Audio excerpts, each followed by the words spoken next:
gentlemen, distinguished guests, fellow Toastmasters, a very warm welcome to each one of you here as we get to celebrate a very special evening, wherein not one but two remarkable milestones as our club is going to celebrate today evening. Our 7th anniversary and our 375th meeting.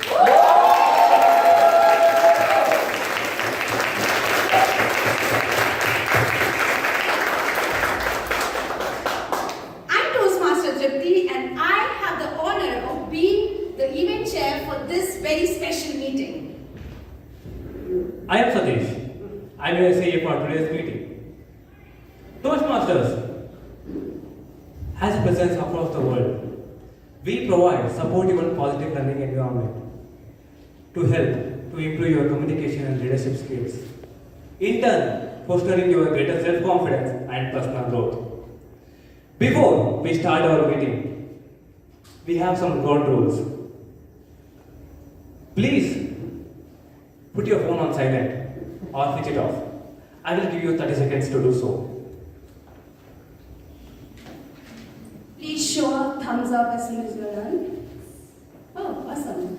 Please be mindful of speaking about sex, religion and politics when you come on the stage so as to not hurt anyone's sentiments. Please do not cross talk or move around while speaker is speaking on the stage. And if you want to move around, please do so while doing the applause.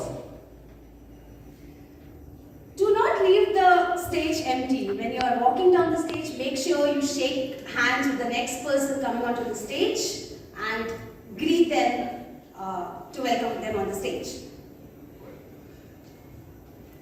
For washrooms, please exit the room, take a left, straight, you will find the washroom or refreshments. Exit the room, take a left, you will find refreshments for snacks will be available. Okay, before we get into the heart of the meeting, let me ask all of you a question. What comes to your mind when you think of the number 7? MS Dhoni. Okay. Lucky number. Ronaldo. Okay. Okay.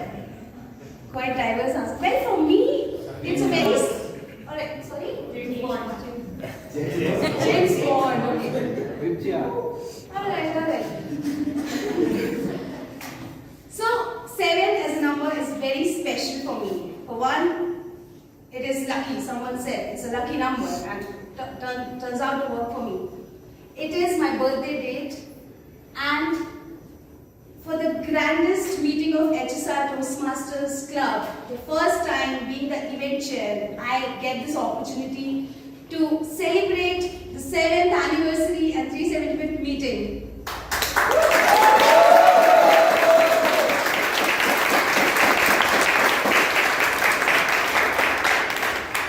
I'm very proud of being part of HSR Toastmasters.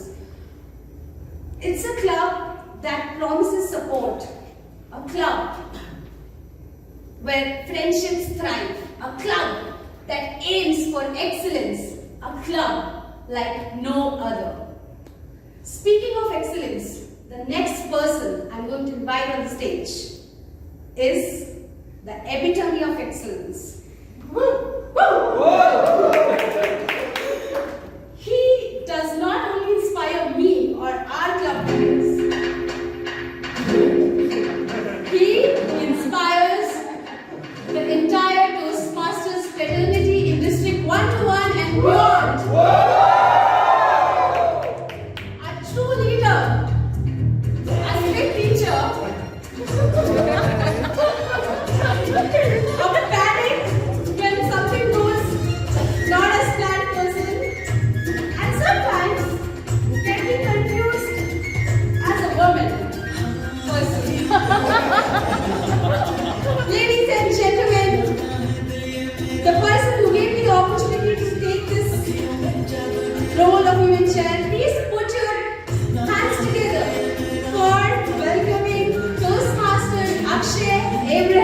empowerment onto the stage.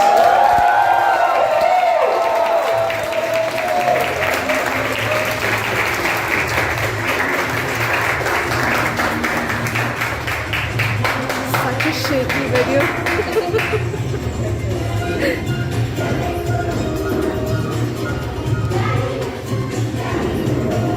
Okay.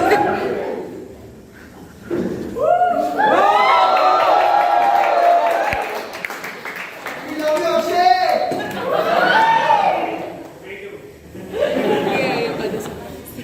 I love the guy said, me too. Good afternoon, everyone. Good afternoon. Welcome to a very special meeting. 9, 8, 7, 6, 5, 4, 3, 2, 1. Numbers. You know, they say that numbers are just mathematical objects to label, to measure, to count. But what if I told you numbers aren't just mathematical objects? Numbers are feelings. The number 70 is very special to me. It reminds me of my Hindi teacher, Sheetal ma'am. Sheetal ma'am was the best Hindi teacher our town had. I was the worst Hindi student that town had. We were a match made in heaven. After several months, when it turned to be clear that my marks were not going to improve, she did the only thing possible. One day I came to her tuition class, I sat at her dining table. She looks at me and presents a paper in front of me. I ask her, what's this? She's like, this is the question paper for tomorrow's exam. This is the questions, this is the answer, by heart everything. And if you don't know any answer, just write something. Write the question, repeat it again, at least I'll give you 2 marks. So the day of the exam came, I wrote as much as I possibly could, based on everything that I marked up, but there were still questions I didn't know. There was a comprehension on cricket, and one of the questions was, cricket kahan khela jata hai? And as it turns out, I didn't know the answer to the question, but Sheetal ma'am also told me to not leave any question. So I did the only thing possible. Cricket kahan khela jata hai? Cricket wahan khela jata hai. Kahan? Wahan? I got 70 out of 100 for that exam. But let me tell you something, that 70, even though I got the full question paper, was a hard-fought 70. And that's why 70 for me is not just a number. It's an emotion that made me realize that when you persevere and when you work hard, eventually your tuition teacher will give you your question paper. But like that, there are so many important numbers out there. 2011, a number special to all cricket fans in this room. Why is that?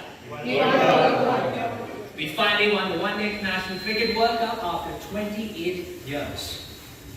But subtract 2011 or 2001 with 1100 and you get 9/11, which is suddenly synonymous with one of the worst attacks this world has ever seen.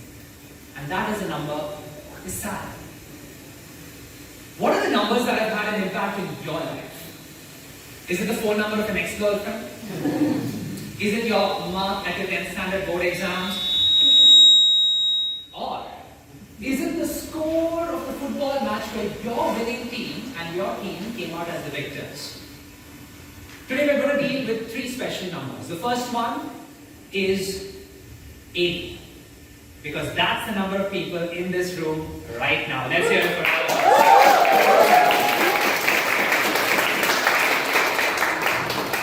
The second special number is 12.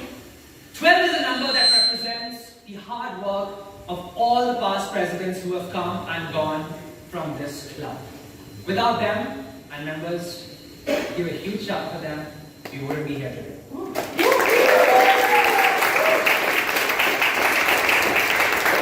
Last but not least, the most important number for today is 375.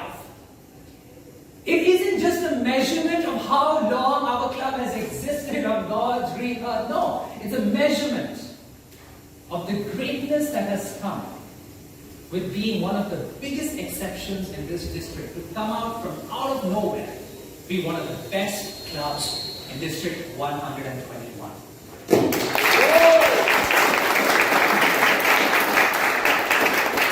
So, on that note, let's celebrate numbers too. Let's celebrate 375. Let's celebrate 7, because 7 happens to be the 7-year anniversary of HSR Toastmasters. Ladies and gentlemen, numbers are more than measures. Numbers are a feeling. I want you all to do one last countdown with me.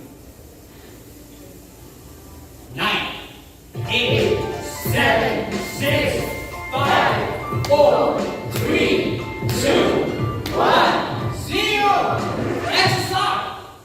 It's time to party.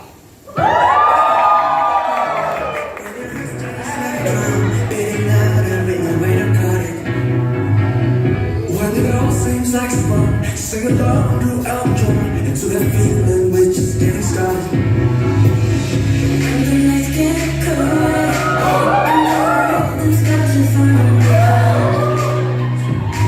Just dream about that moment when you look yourself right in the eye. The music's got me going, nothing I can stop.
Ehab, being the former president of the HSR Toastmasters Club, and Anoushka being the associate vice president of education right now. Give it up for our hosts for today. Toastmaster Ehab Faisal, Toastmaster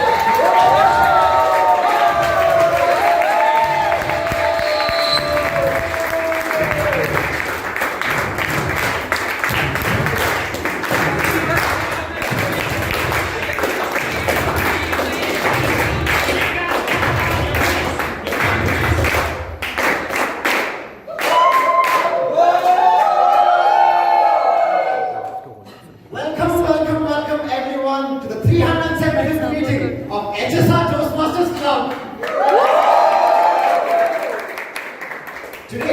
today is not just a celebration of our club.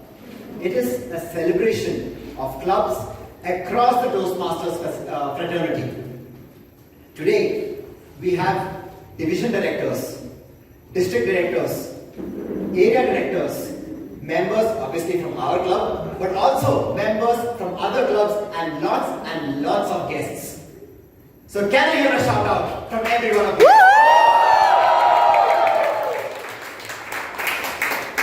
Like Akshay said, we are your hosts. I am Ehab. And I am Anoushka. What? I thought it was Anoushka.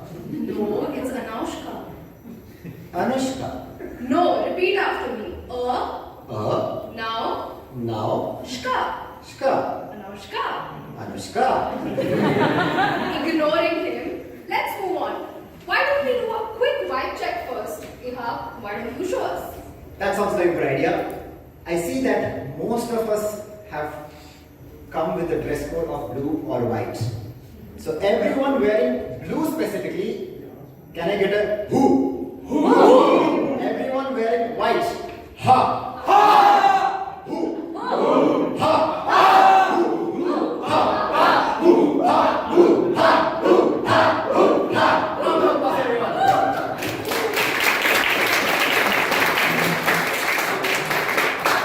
Now that the crowd seems to have passed the vibe check, Anoushka, why don't you tell us a little bit about Toastmasters? Toastmasters International is a non-profit educational organization that focuses on public speaking, communication, and leadership skills. Founded in the year 1924 by Ralph C. Smedley, it is currently a worldwide educational organization that spans across 140 countries. Typically, a Toastmaster meeting usually comprises of 3 segments. But today, since it is a super duper special meeting, we have something else planned for you all, with not just 3, but 4 special segments. So are you all ready for the first segment? Yes! Are you ready? Yes! What is the first segment, by the way? The first segment of today's 375th milestone meeting is a contest. What? Yes, a table topic contest, not like your regular table topics. Today, we have 6 representatives from different Toastmaster clubs across Bangalore, namely Morgan Stanley Toastmaster Club, Whitefield Toastmaster Club, PayPal Toastmaster Club, VR Advanced Toastmaster Club, and yours truly, HSR Toastmaster Club. That's like 6 participants, 1 trophy. Who will be the one to lead their club to glory? We shall see. Only time will tell. So, who is the host for this segment? Unlike you, the host for today's meeting is someone who is very charming. What? Yes. The contest chair for today is an engineering graduate from BITS Pilani. Let me guess. Goa campus? Guessed it right. Smart move there. He is currently working as an associate product manager at an edtech company called Great Learning. And guess what, you all? He is 6'2". You can't relate, right?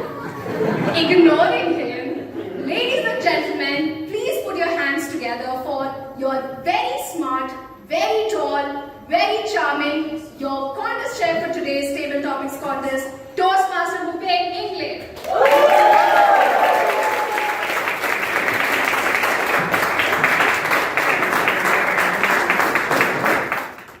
Today, we are going to be witnessing 6 exemplary speakers come on stage and express their thoughts on a common topic. But for the benefit of the audience as well as the contestants, let me quickly read out the rules of this contest. The contestants, except the first contestant, will be escorted out of the hall by the sergeant at arms and escorted back in during their turn. The speaking order of the contestants was already decided by drawing lots in the presence of the chief judge. The contestants were also briefed of all the rules and regulations of the contest. I will introduce the contestants as follows. contestant number, contestant name, topic, and contestant name. All contestants will receive the same topic and will speak for 2 minutes. If a contestant speaks for less than 1 minute or more than 2 minutes and 30 seconds, they will be disqualified. Timing begins with the first definite verbal or non-verbal communication with the audience. For everybody's benefit, green card will be shown at 1 minute and will be held up until the yellow card, which will be shown at 1 minute and 30 seconds, which will also be held up until the final red card, which will be shown at 2 minutes, which will be held up until the speaker has finished speaking. There will be no indication for the speaker when he or she has gone over time. Judges are instructed not to consider time in the ranking of their speakers. After the contestant has finished, he or she will hand over the stage back to the contest chair, that is me, and can take a seat in the room and hear the rest of the speakers. There will be a 1 minute silence between the speakers for the judges to mark their ballots. After the last 1 minute of silence, we will offer another 1 minute for the judges to tally up their scores and fill out the form. The chief judge will look at the timings at the end to check for disqualifications, and while the tally counter collects ballots for counting. Protests may be only entered by the contestants or judges to either the chief judge, which is Subhash, or myself, the contest chair. Once the results of the contest have been announced, all decisions are final. For the audience, please refrain from moving in and out of the room while the contestant is on stage. You will be allowed to move out in and out only when the transition between the speakers. Is there any questions from the speakers, from the contestants? Great. With that, I'd like to invite the presiding officer for the selection of the topic. Akshay.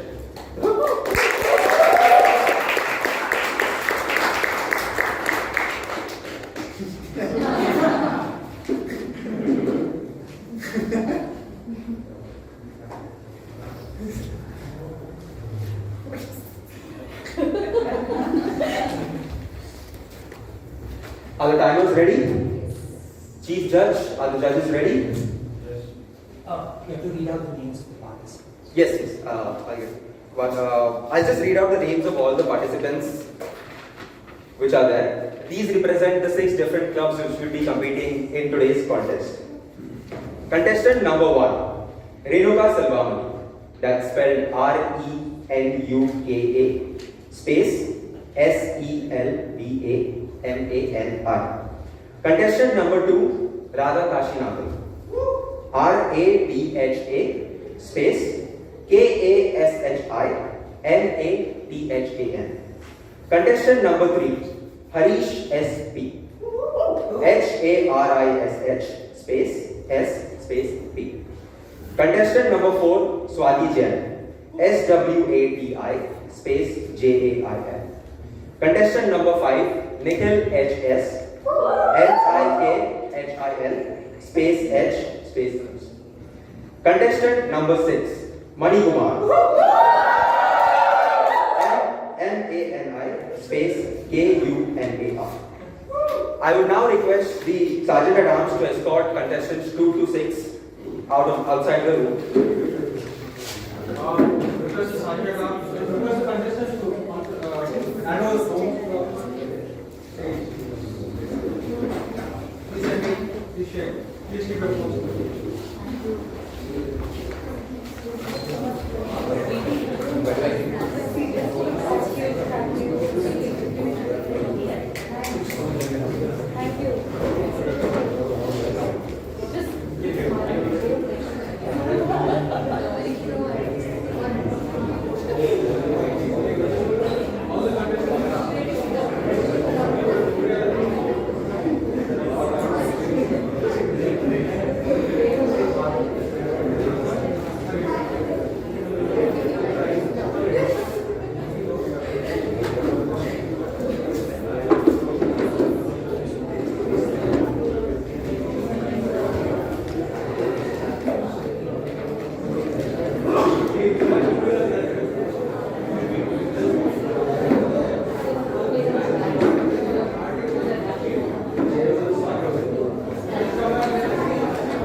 I'd like to call the first contestant to on stage.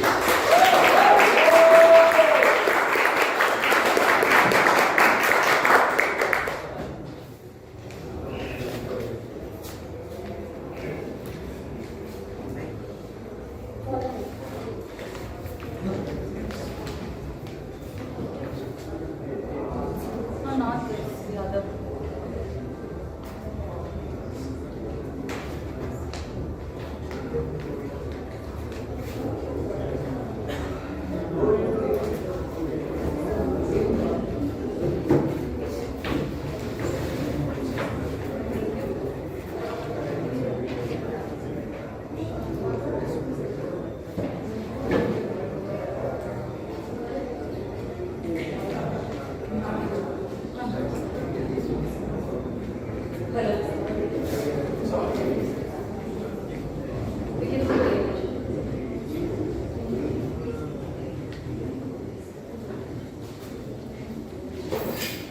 Are you all excited for the contest? Yes! Then with a huge round of applause, let us officially begin. Lead the club. Bhupen contest.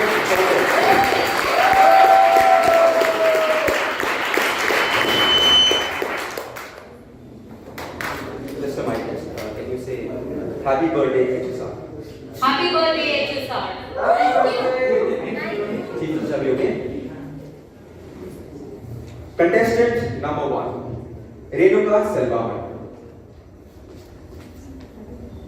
Men are from Mars, women are from Venus.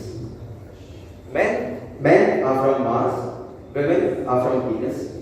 Renuka Selvaman.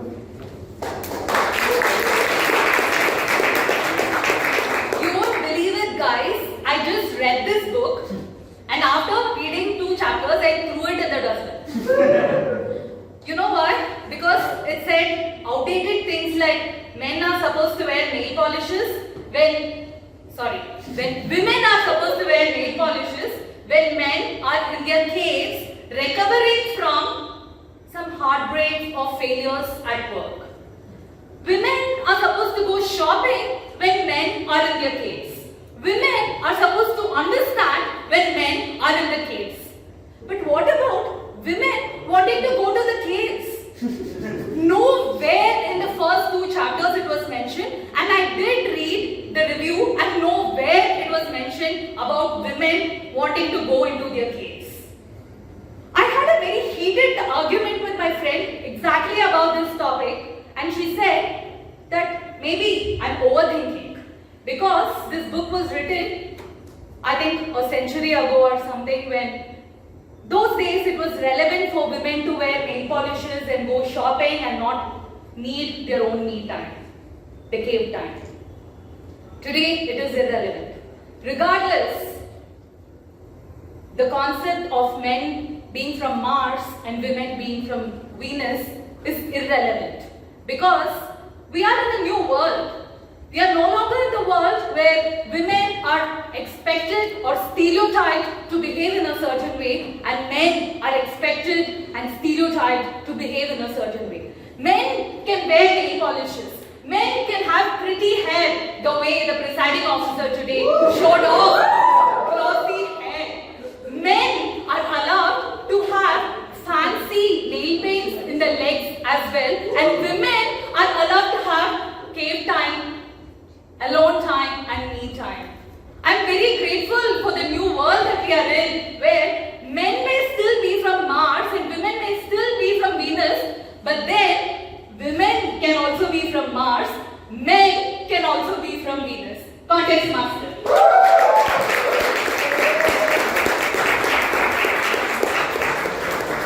Now there will be a minute of silence for the judges to mark their balance.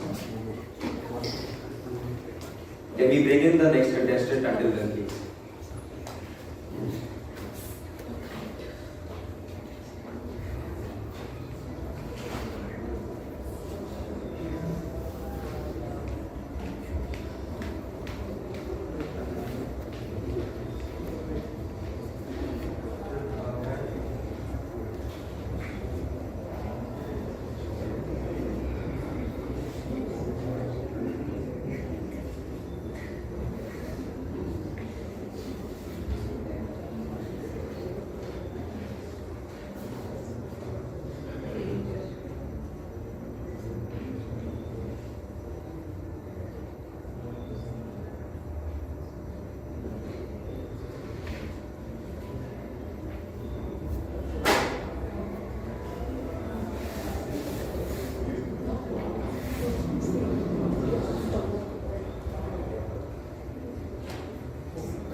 Can we have a huge round of applause for our next contestant?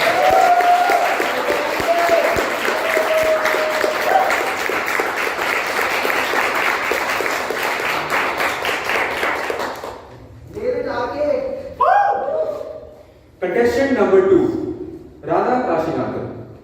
Men are from Mars, women are from Venus. Men are from Mars, women are from Venus, Radha Kashinathan.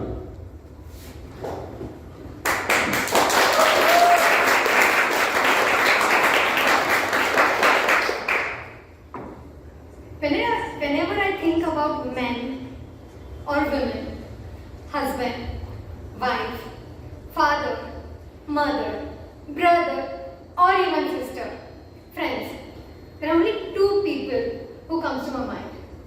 Mr. Kashinathan and Mrs. Rajeshwari Kashinathan, my lovely parents.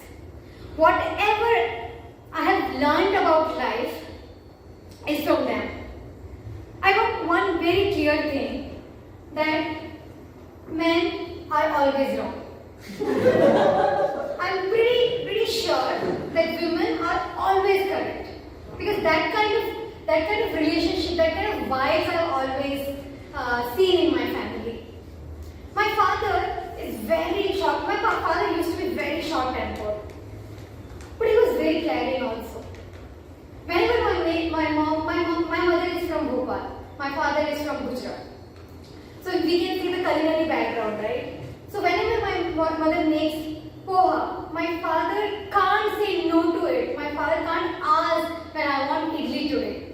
Whenever my mother wants to get ready for any function, my father can't say you have to wear a Kanchipuram silk. No. These two people are different. Their vibes are different, their thinking abilities are different. But one thing which makes life beautiful, that is the understanding. That is the love, respect, affection. I have seen these two people spending their more than 30 years to raise 3 lives. They are different. The kind of affection I get from my father is different. The kind of taunts I get from my mother is different. But what I understand is, it's so important to have that Mars and Venus collaboration. Though we are on Earth and we have life is possible here, but mix of Mars and mix of Venus makes our life beautiful. That's all about from my end. Back to you, contest chair.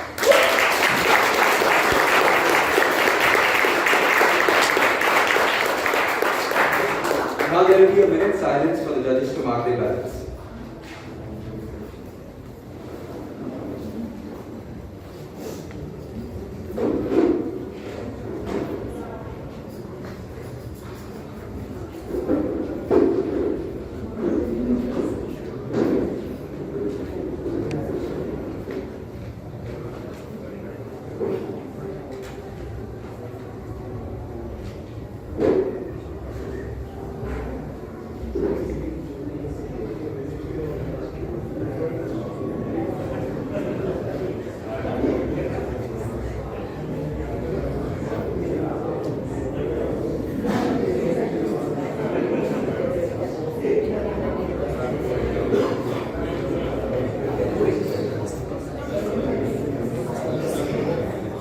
Can we begin with silence, please?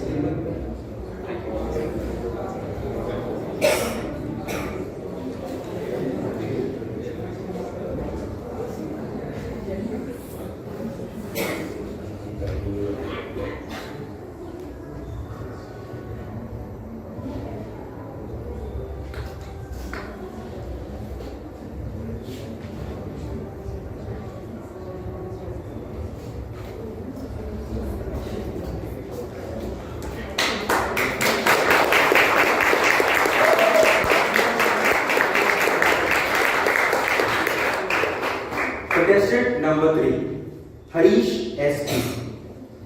Men are from Mars, women are from Venus. Men are from Mars, women are from Venus, Harish S.P.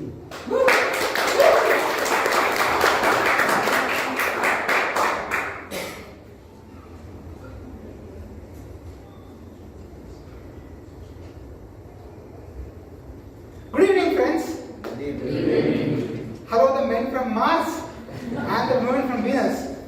But I would disagree. I don't think men are from Mars or women are from Venus. We're all from Earth, right? We often have these differences, and that's mainly in the mind and not in the earth, in the surrounding. We often assume that men are totally different people and women are totally different people. And this stereotype is growing every day and due to various talks, assumptions. But I think at the core, we're all humans, and what we really need is just love. And it is because of the searching of the love that we get confused. The men are trying to get the love from women, the women are trying to get the love from men. But since we are not able to do that, we often think they are from a different planet. But what is really needed is to just feel the love, is to feel the oneness. And that will really realize that we're all from the same planet. We'll all be back to the ground. So let's all celebrate the oneness. Let's all celebrate being on Earth. And let's all make plans to go to Mars and Venus. Thank you.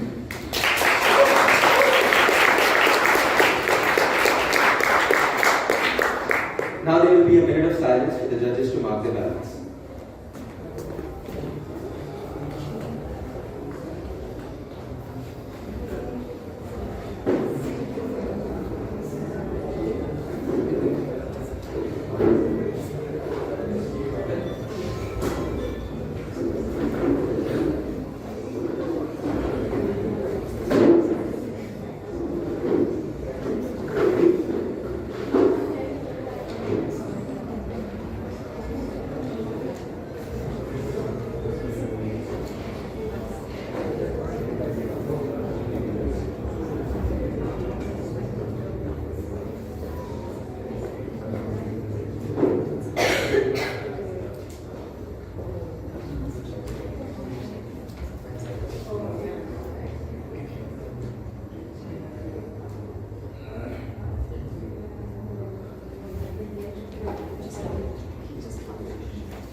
Contestant number 4, Swati Jain. Men are from Mars, women are from Venus. Men are from Mars, women are from Venus. Swati Jain. Thank you. Thank you so much.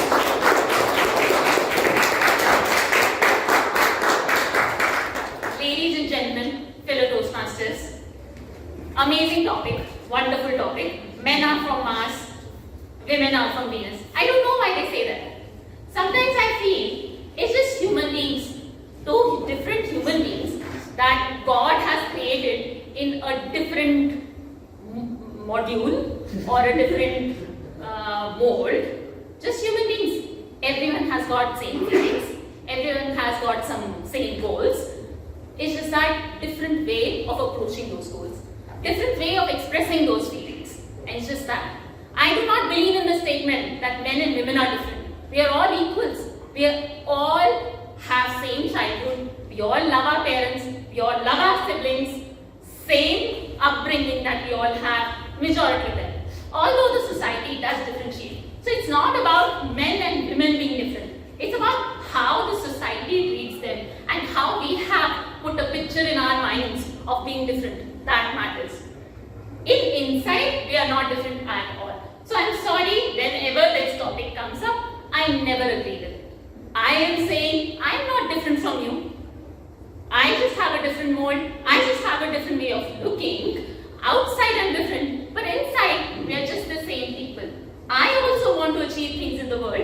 You also want to achieve things in the world. I have feelings. You have feelings. There is no difference. What is the difference? I do not believe in the statement, and neither should the society. And that's what my message is. Stop thinking that these genders are different. Stop thinking entirely about that fact, because that is not true at all. Thank you.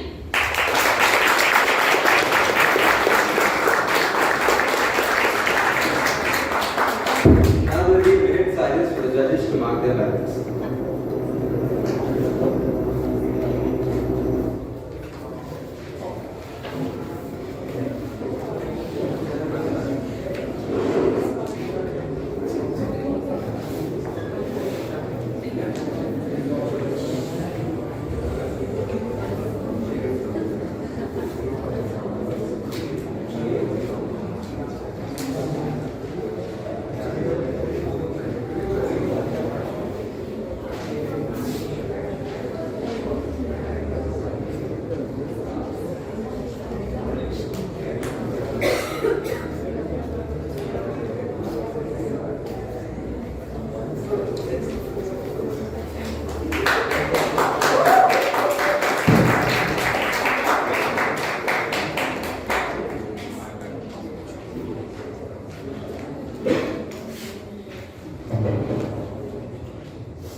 Contestant number 5, Nikhil HS.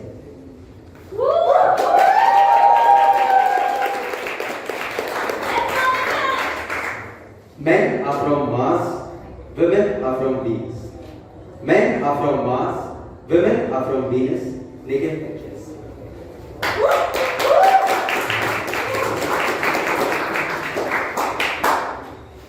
Men are from Mars, women are from Venus.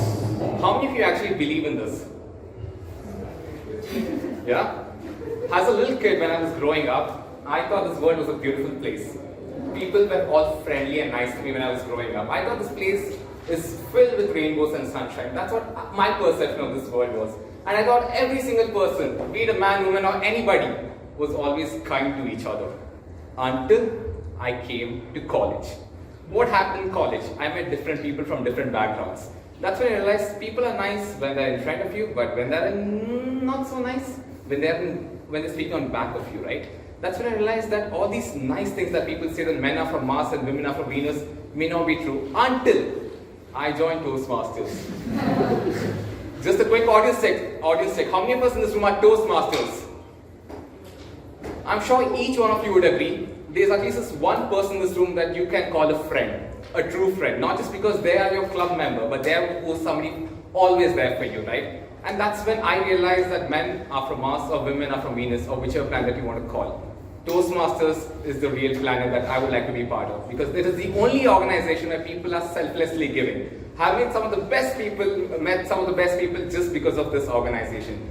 And trust me when I say this, I'm not saying this because this is a Toastmasters event. I know we're celebrating 3-5th meeting, right? And we're going to speak good things about Toastmasters, about Ehab, about Akshay. But no, Toastmasters, the spirit of Toastmasters is when you be nice to people even when they're not in front of you. So ladies and gentlemen, I urge all of you, the next time when you meet somebody outside of Toastmasters, be the same person that you're inside of Toastmasters. Because if you look around, everybody's happy, everybody's suited up, everybody's all joyful, right? But are we the same person outside of Toastmasters? I believe that is more important.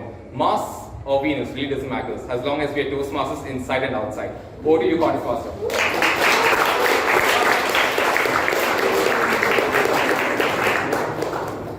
Now there will be a minute silence for the judges to mark their ballots.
Mani Kumar. Men are from Mars, women are from Venus. Men are from Mars, women are from Venus. Mani Kumar. Can I do my check? Can you please confirm if I'm audible? Am I clear? Yes. You can say happy birthday. Happy birthday, HSR!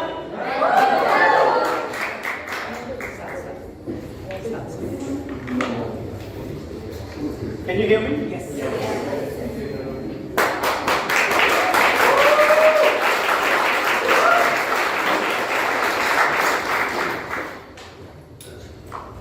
Money, this is your science book you have to go through and come tomorrow with all the list of the 9 planets, said my science teacher.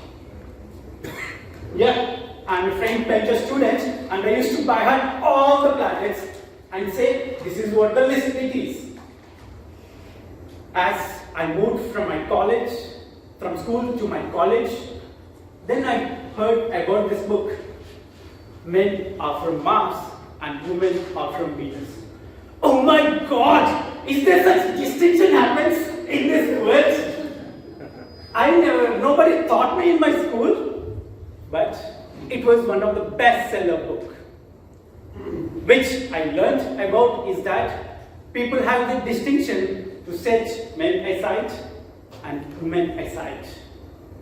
When I get to know, because women want, no, I want the dress, I want this nail polish, I want this hands. On the other side, men always says, oh, this should, it's okay. Distortion, there is no combination, not a problem. There is no such kind of feeling, men are more serious or not. That's what it is got replicated in society's mind. My dear audience, men do care, men do planning for all their family, not just for themselves, for all the generations. Whereas women, they're there to support the family members with their love and care.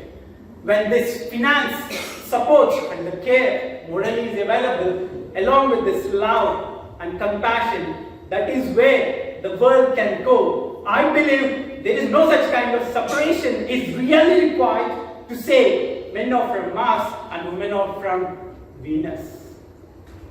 I want you all to take this, and both are equal and much needed for this society to go ahead. Contest master.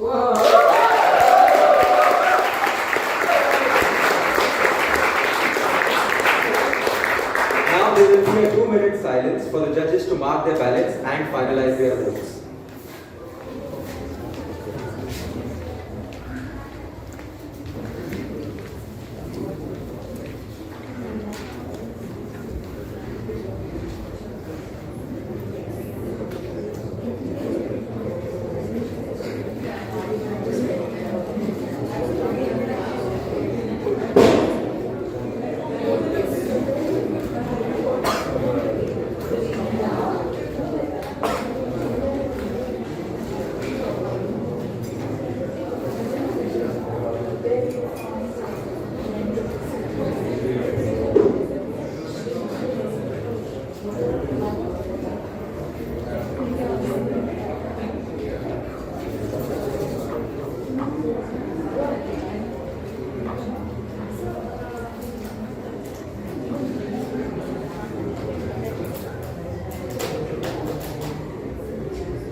This brings us to the end of the Inter-Club Table Topics Contest.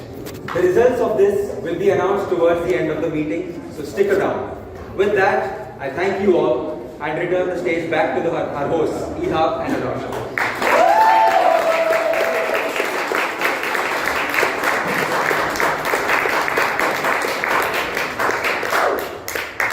What a great contest that was. Don't you all agree? Yes.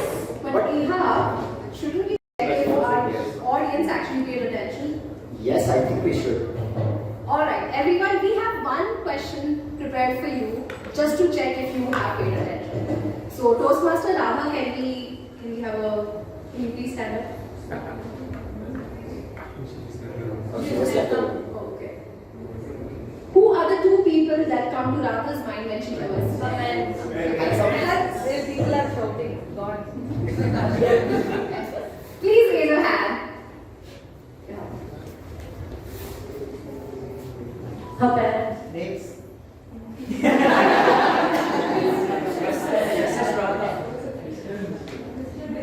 Rajesh. Yes, but there is Mrs. had some name.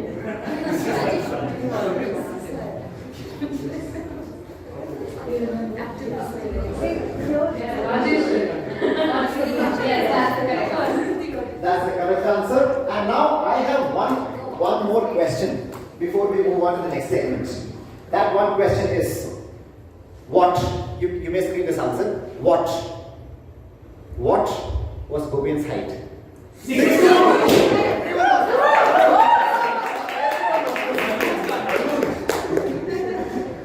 Alright, shall we move on to the next segment? I guess we are ready. Before we move on, do you know how the name Toastmasters came to be? Close, but Anoushka? Alright. So the term Toastmaster was coined in order to help people raise a toast. Now, every Toastmaster Club, we have a mentor who is assigned to every member. And keeping that in mind, our next segment, the perfect toast, we have a perfect host. Perfect. How? Isn't it unique? Whoa. Nithya, the pocket-sized queen, stronger than you have ever seen, stronger than you have ever been. Tiny but mighty, with muscles not so hidden, she is a powerhouse in the making. Power lifter, she will lift the world, there ain't no mistaking. Okay, rap answer, I get it. Ladies and gentlemen, please put your hands together for the power lifter and nutritionist and a fitness influencer with over 280,000 followers on Instagram.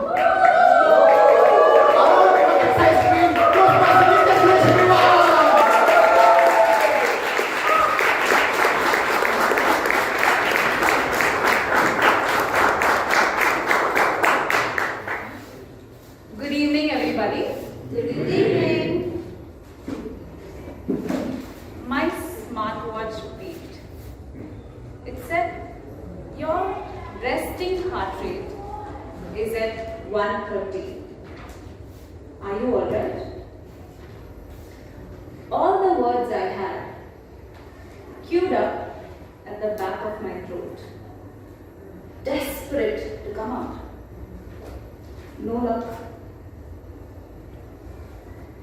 My palms started getting sweaty and my mouth turned dry. Pin drop silence. I looked up to see my interviewer and a 20-member crew look at me with pity. I had no idea that so many people looking at me would make me feel this way.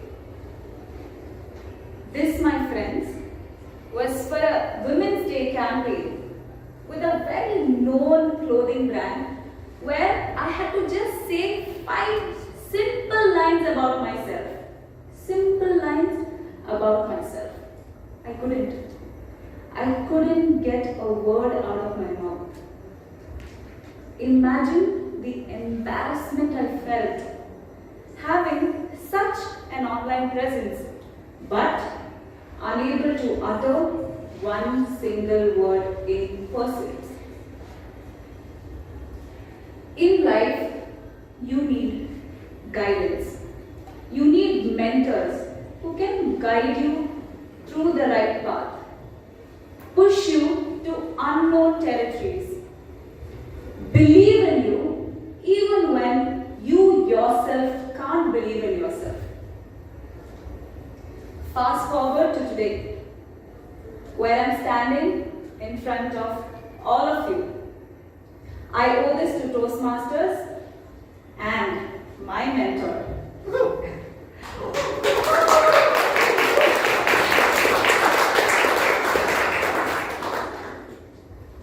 And this is what Toastmasters is about. Each and every member who joins us will be assigned a mentor. This segment is about the mentees delivering a toast to their mentors. Timers, please note, the time allocated is 2 to 3 minutes with a grace period of 30 seconds. We will have 5 speakers in total. With that, let's welcome our first speaker, Toastmaster Carol Joseph on stage.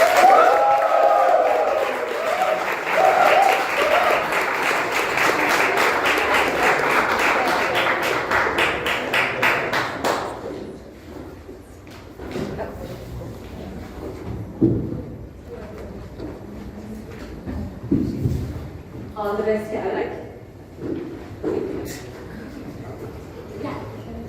Yeah, okay.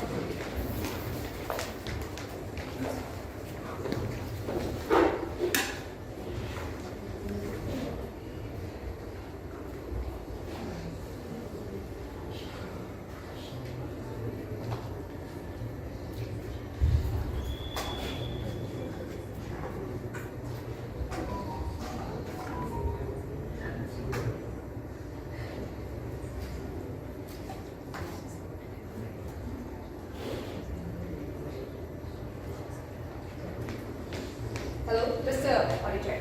Yes.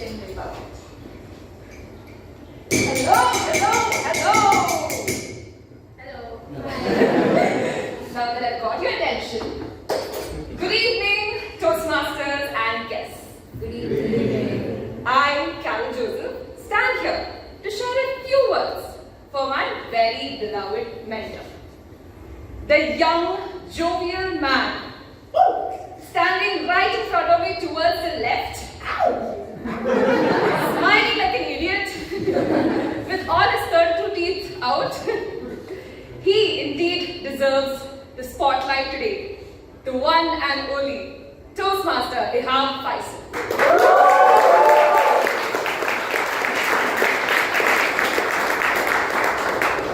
I remember as I was attending my first meeting at HSR Toastmasters as a guest. In a few minutes, I see this man walking towards the stage, and in no time, he hooked me to his presidential address. So calm, cheerful, charming. You think he has a way around women, charm. But guess what? That's not true. He is terrible at it. But yes, he did manage to get his wife Salwa under his spell. But anyway, that day when I saw him speak, I kept wondering, why is he smiling so much? So cheerful. But then he was just there, being himself and talking so naturally. And I just knew, that's the kind of speaker I want to be like. 5 to 6 weeks later, I become a member of the club and Ehab, my mentor. Now, as you all know, he is an entrepreneur, running his own cloud kitchen.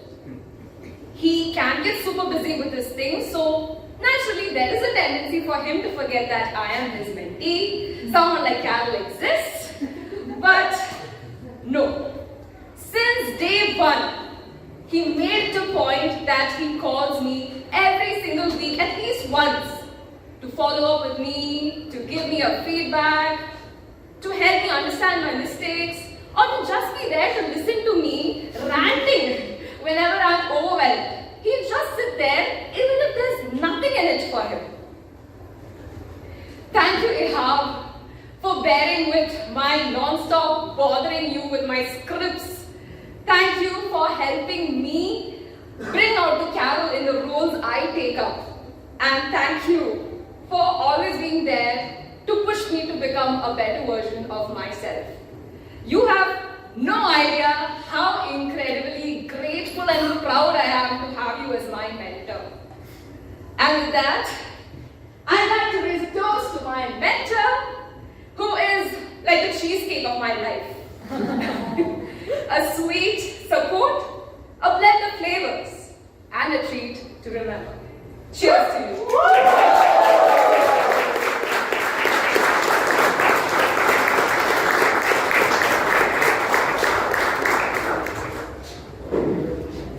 Thank you, Carol.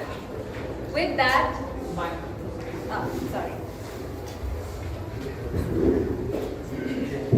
Yes. Thank you, Carol. With that, let's have our second speaker on stage. Please put your hands together for Nikhil Gupta.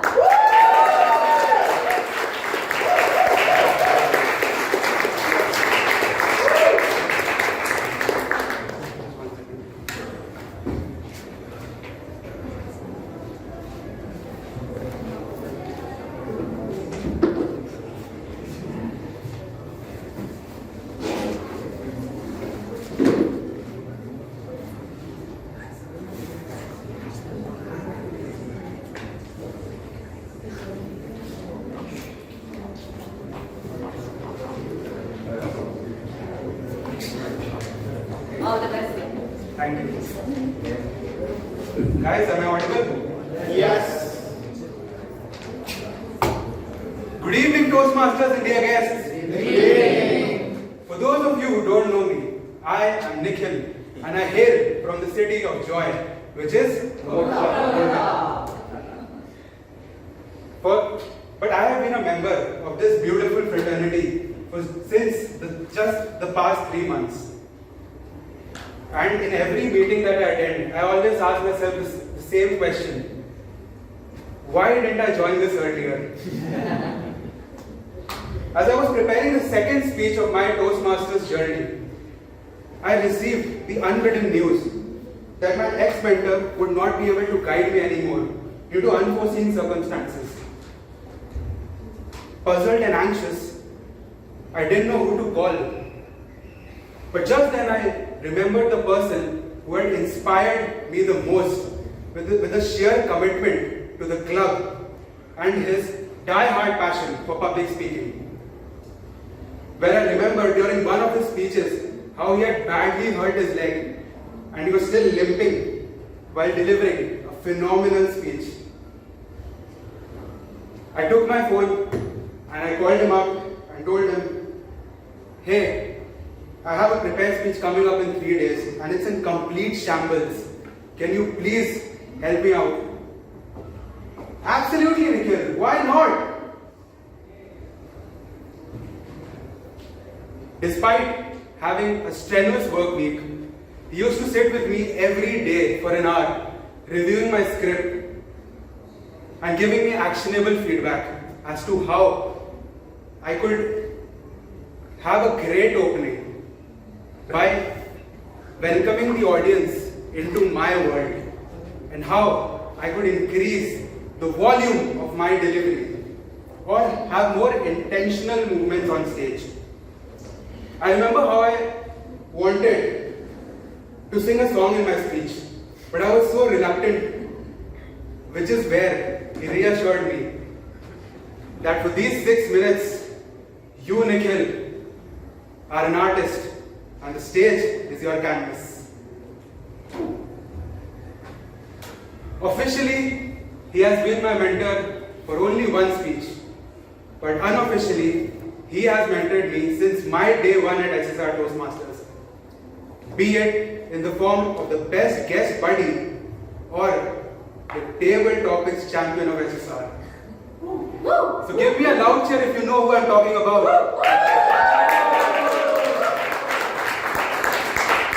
And for those of you who still aren't able to figure out, let me introduce him by raising a toast to my mentor, my dost, a sensational speaker and the sexiest man alive, Toastmaster Mani.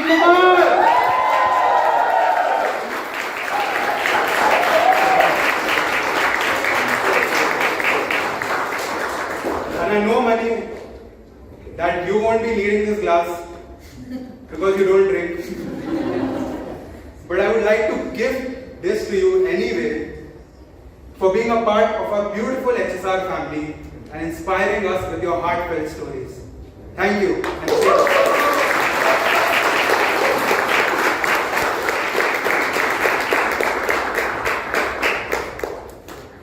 Thank you so much, Nikhil. With that, let's welcome our third speaker on stage. Put your hands together for Abhinandan Srivastava.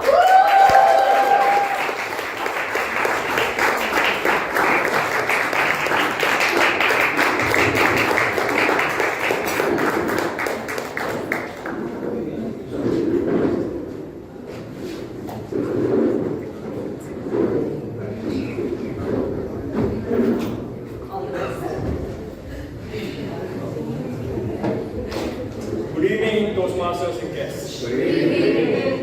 I have been a member of Toastmasters for the last 2 months, and I was a guest for 2 months before that. And during all this period I attended as a guest, I always had this reluctance in me. Like every time there was a table topics contest or table topic session, I always reluctantly put my hand up, and then I realized, oh shit, I can't do this. And I always put it back down. But that seemed to change when I became a Toastmaster. When I attended the first session, I had a chat with my mentor, Nithya. He told me, it's okay, you don't need to worry about what you want to say. Even if you have nothing to say, just go stand there. You know, just being there and just soaking up all the energy that you can get is the first step to becoming a good Toastmaster. And that's what I took with me for every session after that. From taking no roles for like a month, I averaged 2 roles every alternate weeks. And I raise a toast to my mentor because he's been the propellant to the rocket that I am.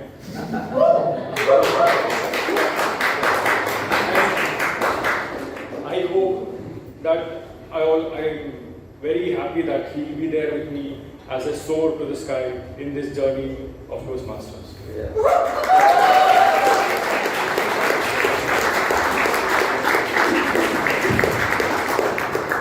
Thank you so much, Toastmaster Abhinandan.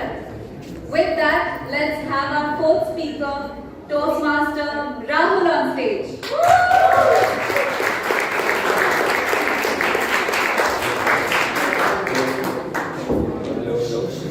Hello. Good evening, everyone. Good evening. Today, I stand here to raise a toast to my mentor, Akshay. I want to say a few words of appreciation for him. I want to tell you guys how much he has helped me improve my life. But guess who asked me to nominate for this speech? My mentor, Akshay. Look at him being all, ooh, praise me. But I was not aware that there was going to be such a huge crowd today. I didn't know this was going to be such a good opportunity for me to improve myself. But he did. And that's why he wanted to nominate myself today, so that I can get out of my comfort zone. After I gave my icebreaker speech, I called him up and I said, Akshay, I feel a lot more comfortable getting up on stage now. I'm not as nervous as I used to be. So you know what he did?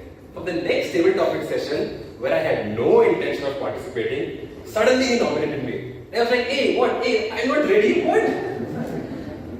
But I was nominated. speech. This unprepared, not ready to participate Rahul gave a speech anyways. And that's what I want from my mentor. Push me when I am not ready to push myself. For those of you who don't know, Akshay has a busy lifestyle. He runs marathons, he runs a book club, and he runs our HSR Toastmasters Club. He plays games in his free time, and he parties hard, and he works in JP Morgan, which I assume makes him busy. And he has 9 mentees. But despite having such a tight schedule, he has never failed to make time for me. For my icebreaker speech, he was unavailable for a few weeks, and he was away on a trip. But after he came back, he, not me, he called me up and said, let's catch up and go over your speech. Isn't that amazing? Akshay, putting aside your charm, your public speaking skills and your fabulous hair, the kind of dedication you have towards your mentees and the push you have given me is exactly what I wanted from my mentor. And that's why I'm grateful to have you as my mentor. Thank you.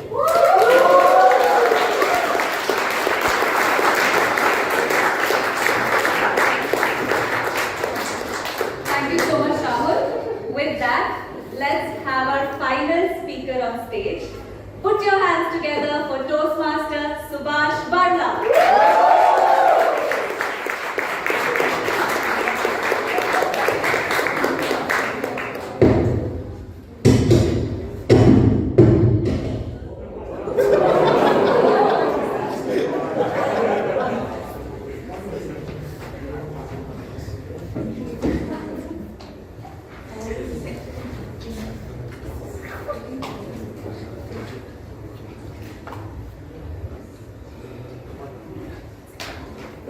Am I audible, guys? Yes. Yes. Good evening, ladies and gentlemen. Good evening. I would like to take a couple of minutes to read the toast for my mentor. By the way, who is my mentor? Is it Anoushka? No, it's not Anoushka. It's Toastmaster Anoushka. So I got to know about Toastmaster Anoushka when I used to attend the meeting as a guest. And it was one such meeting I was attending, and she was delivering a speech which was flawless, and I was speechless.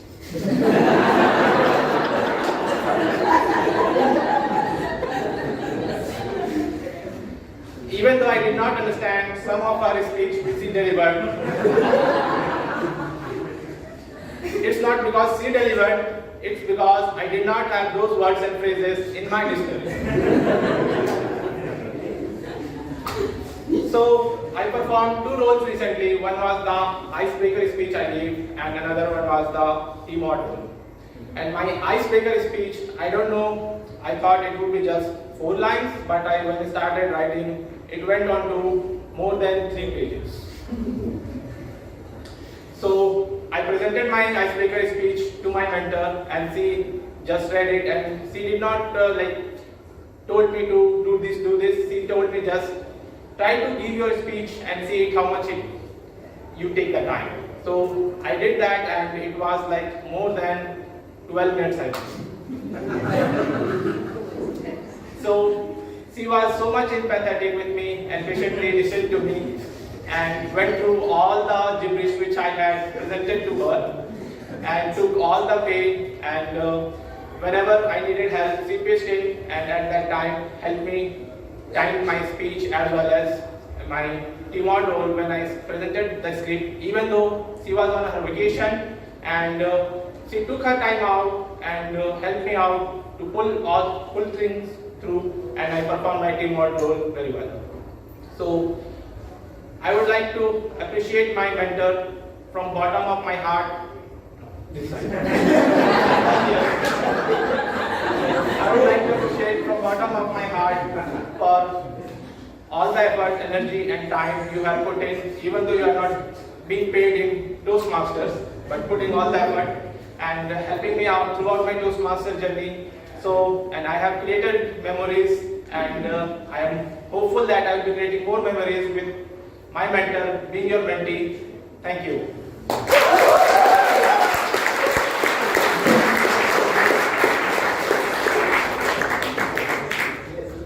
Thank you so much, Toastmaster Subhash.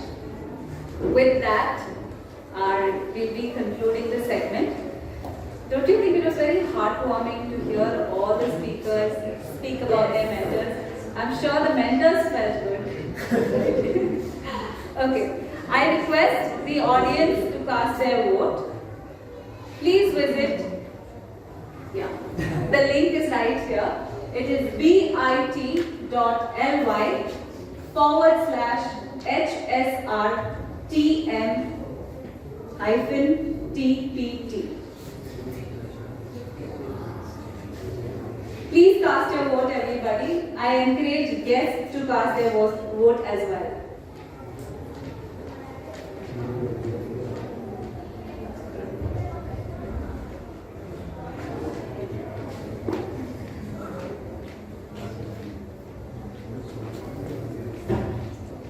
You can show me a thumbs up once you're done. Okay. With that, I hand over the stage back to the hosts of our day, Toastmaster Ehab and Toastmaster Anoushka.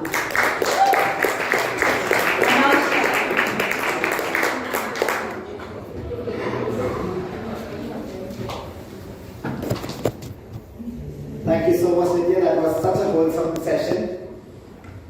Anoushka, which toast did you like the best? Oh, mine was definitely Subhash. His mentor seems so cool. Mine was definitely Carol's. Oh, mine Nithya, Navin, and Rahul to be also writers. Anyway, it's now time to disperse for a short re-energizing break. Before we disperse though, there is some amazing wall decor created by our decor team. Please do interact with them during the break so that you can put out your creativity that way. Please read through this. The guidelines as we interact with the wall.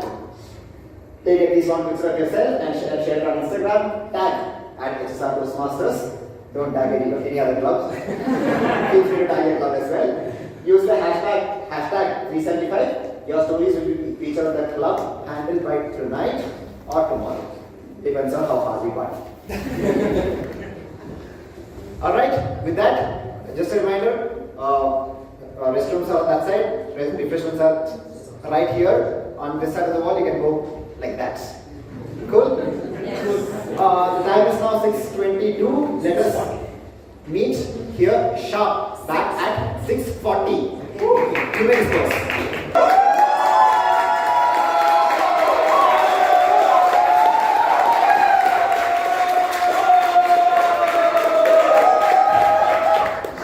Welcome back to the 375th meeting of HSR Toastmasters Club. Are you all excited for the next segment? Yes! Did you all have a good break? Yes! Shall we do a quick energy check? Yes! I think that's it. Alright, everyone repeat after me. First we'll be stomping. Then we'll be clicking like this. We will rock you.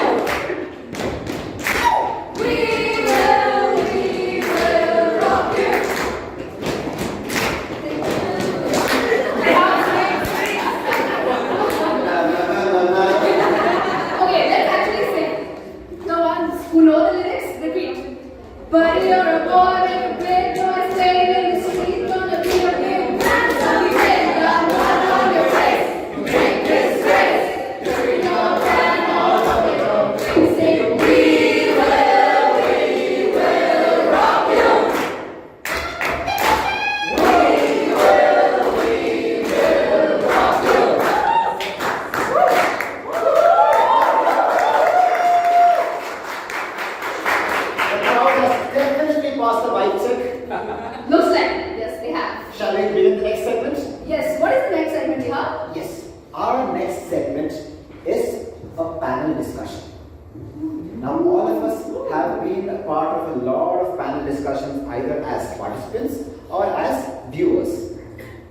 Generally, the panelists and the moderators discuss deep, thoughtful topics with a lot of insights and values. But today, no. Today, our panelists and the moderator will showcase how far can they exercise their lateral thinking capabilities. Today, the panelists and the moderator are experienced Toastmasters who will showcase how Toastmasters has helped them not just improve their formal thinking, but also how it has helped them improve their creative thinking. So, like Jadoo? What? Jadoo. What? Jadoo. Everyone repeat after me. Jadoo. Jadoo.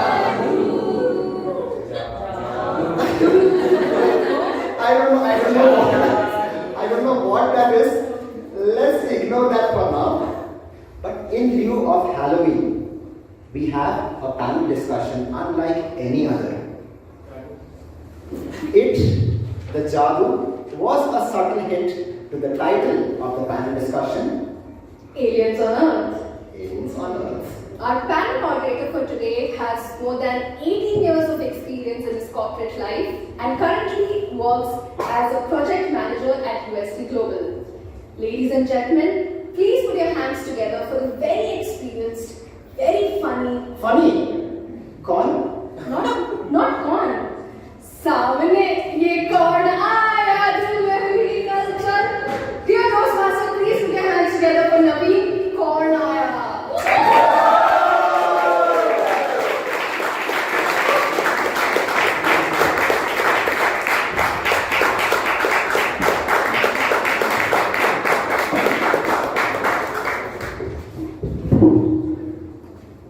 Thank you for a wonderful introduction, Anoushka and Ehab. Imagine you're walking on the road. You feel hungry, and then you enter a hotel. And then you see aliens hogging on to idli and sambar. How will you feel? You feel excited? Yes. Or nervous? Or scared? What will happen to you? How will you deal with this situation? These are some of the thoughts you go through if you see an alien. Or will you? Now, this panel discussion will enlighten all of you. We have three eminent panelists. Once the panel discussion is over, ladies and gentlemen, you will leave the room the most sought after information on earth. Trust me, this is going to be gold after a few years. And you are hearing it from them right now. You probably will get to know how to deal with aliens if you encounter them in the future. What to say to them. Which language will you speak to them. Anything you will get in this panel discussion. Excited? Yes! Excited? Yes! The panelists are eminent people in the field of alienology. In no particular order, let me read out the introduction and welcome them as I read out their introduction. Our first panelist is Abhinav Kashyap.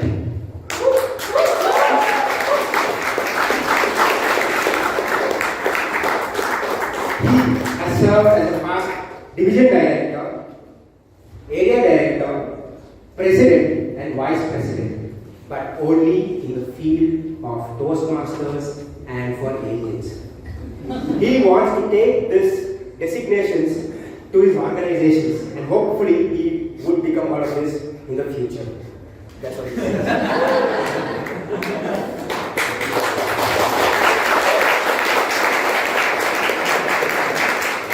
He played third in the speech contest of the district, and he hopes that one day he will win the intergalaxial speech contest.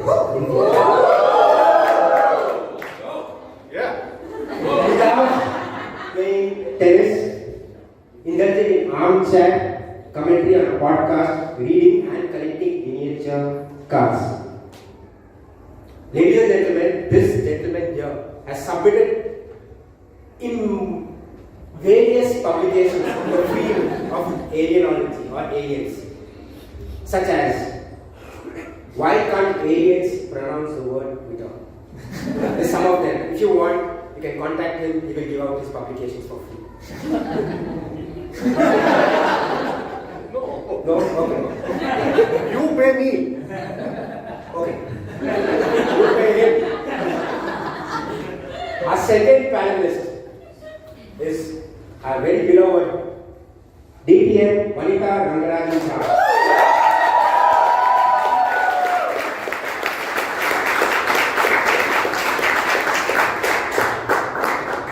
She was so busy in studying aliens that it took her the entire week for her to give me an introduction. She gave me at 1 o'clock today. That's how busy she was studying aliens. Thank you for that.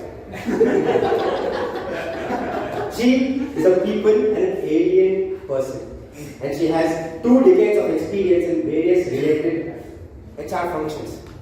And she's delivered various trainings and keynotes to over 5K humans and 3K aliens. Across colleges and corporates. She is a past district director of 121, 2 times distinguished Toastmaster, and she has collaborated with big organizations like PMI and Rotary and established clubs in those organizations. Ladies and gentlemen, can we have a huge round of applause for DTM Vanitha?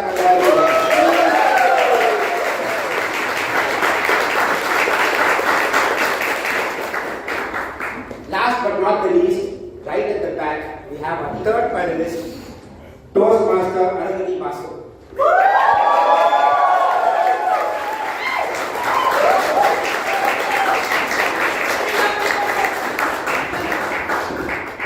Arundhuti Basu is a people and alien lover. She has a lot of pet or pen alien friends and interacts with them on a daily basis, and that's why she's one of the most sought after person on this topic that you will get. And she's taken time out from her busy schedule and come here. So thank you. She's currently serving as the finance manager of District 121 for the year 2023-2024. As a passionate number lover, she juggles with numbers as a regional manager at the London Stock Exchange. Ladies and gentlemen, boys and girls, 3 eminent panelists, a lot of information at stake. Can we get started? Yes! Can we get started? Yes! Okay, we will get started. First of all, Toastmaster Abhinav, DTM Vanitha, and Toastmaster Arundhuti, I would like to thank you from my bottom for having taken the time from your busy schedule and come here and speak on this very sought after topic that we have got, aliens on Earth. Your heart is on the right side, definitely the alien ones. Thank you, I will take that as a compliment. Okay. In no particular order, I will give you 3 questions. So this is how it works. I'll have 3 questions, a minute each. There won't be any timing short, but a minute you will get approximately to answer. And all the 3 panelists can speak on the same topic. And then I will go on to the next round of questions. We'll have 3 questions, so that's about approximately 15 to 18 minutes. And then we'll open the floor for questions at the end. Are you ready, guys? Yes! Okay. So let me ask you a question. Which panelist should I address first? Abhinav. I think let's address it to Arundhuti. Because what I tell you why? Because what happened was at the break, she came and told me, I think Vanitha should go first. And that's when I decided Arundhuti will be the first person to speak on the panel. So you're ignoring alphabetical order. It's okay.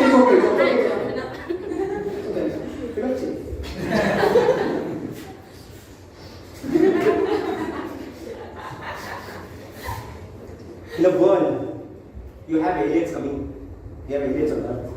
What are the kind of business opportunities you think that we can get into with them so that we can expand our horizons? What do you feel? Like we have Instagram, we have Facebook, we have Twitter, TikTok. What do you think would be the kind of digital landscape that you will put out to the aliens? I would say we should open a stock exchange in Mars first. So we can start with interplanetary trading, and we'll get all the insider trading information from the aliens. And we will trade in their stocks so that our horizons increase, but we will not allow them to trade in our stocks saying it's foreign direct investment. That's the first opportunity, the next day is it. The nation wants to know, why did you talk about London Stock Exchange? You have vested interest, Arundhuti. I don't have anything vested there, not even shares. But I didn't talk about London Stock Exchange. I was talking about Mars Stock Exchange. Yeah. But still you have vested interest. Because you deal with numbers and finance. Yeah, I have vested interest in Mars. You remember my pen friend? Yeah. That's what I was talking about. I go next. Yeah, you go next. Ever since the pandemic, one phrase that has caught the world by storm has been revenge travel. That just opens up so much of opportunities for us to why travel between countries when you can travel between galaxies. Yes. And I think that will be like a great opportunity for us to interact with the other world and see business booming. Once you know that there's space for us in Mars, Venus and anywhere else that you think that we can have like a collaboration with. Interesting. Ladies and gentlemen, you heard it from the horse's mouth. Intergalaxy travel. This concept, trust me, after 5 years, you will read it on paper. You've heard it from her. And she's going to make that happen. Interesting. She's the sponsor. Yes, she's the sponsor. So anyone of you wants to travel, you know who to contact. Thank you for that. So my learned colleagues are doing some really good business ventures. But to them I say, jujube. The correct business venture here is to start intergalactic Shark Tank. Why should I come up with business opportunities? You aliens come and pitch to me, no? That's the way to go about. Okay, can you just elaborate a bit? Like, what are you talking about? Hey, you elaborate. I can help. Moderate the panel discussion. No. This is my show. You can't.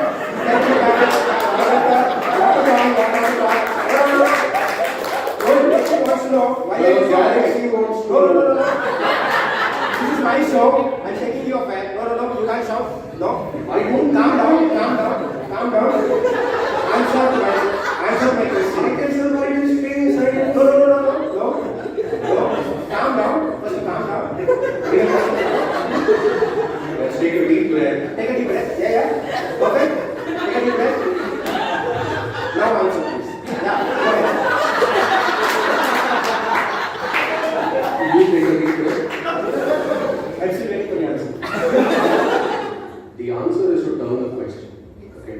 Why should I come up with a business idea? No. Do you have to come up? No. Which planet? There are rules in this panel discussion. Please admit that. No. I will not have any of this. No. I'm not giving you anything. What do you not have? No.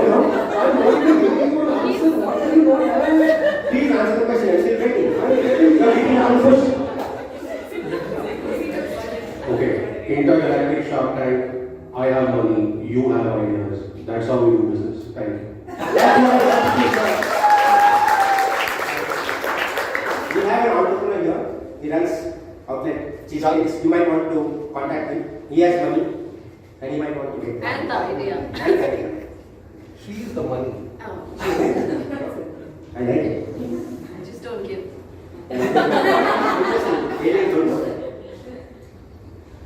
Shall we move on to the next question? Are you excited? Yes. I hope throw some knowledge, enlightenment to the world of aliens right now.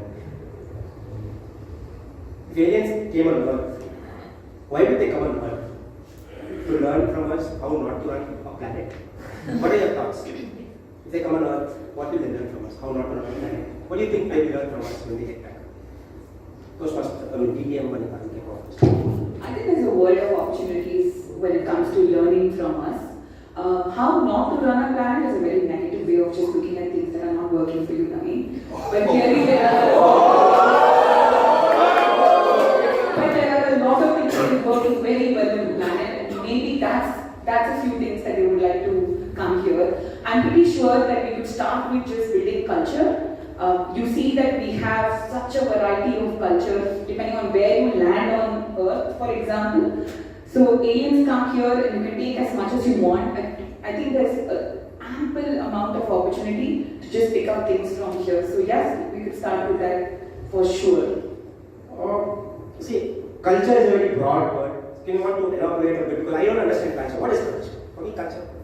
Can you elaborate? You're a minute panelist. Do you want to enlighten the crowd as to what you mean by culture? What do you mean when you talk about culture? What do they actually get when they get back? So let's assume that an alien just lands here, like here. So this happens to be HSR culture. And here you will automatically know that there is absolutely no way that someone who walks into HSR will be shy to speak as long as they keep coming. So aliens can pick up that. Aliens can pick up the fact that no matter who you are and which level of whatever it is that you're doing, you will always have a support system. That's something that you can pick up from HSR culture. So depending on where they land, I'm pretty sure that the aliens will have a lot to take from here and go back and emulate that in their worlds. Very interesting. This place is a safe grade for the nature. It's interesting that you picked up this. Thank you. Can we pass it back to? Those must have been. Yeah, what are your thoughts on this topic? Look, my thoughts are that your thoughts are already too late, Navin. Okay. Aliens have already been here for so long. Okay. They've been observing us. Okay. If you've ever parked your car in a mall, you see one guy with dead eyes in front of that self-service machine, press the button, give you the coupon. They've been here. They've been observing us. They've been learning from us. Question is, what are we learning from them? Interesting. So what are your thoughts on that? Can you elaborate what you learned from that? You put it down, no worries. How do you put it down? We'll take it offline. Just say HSR.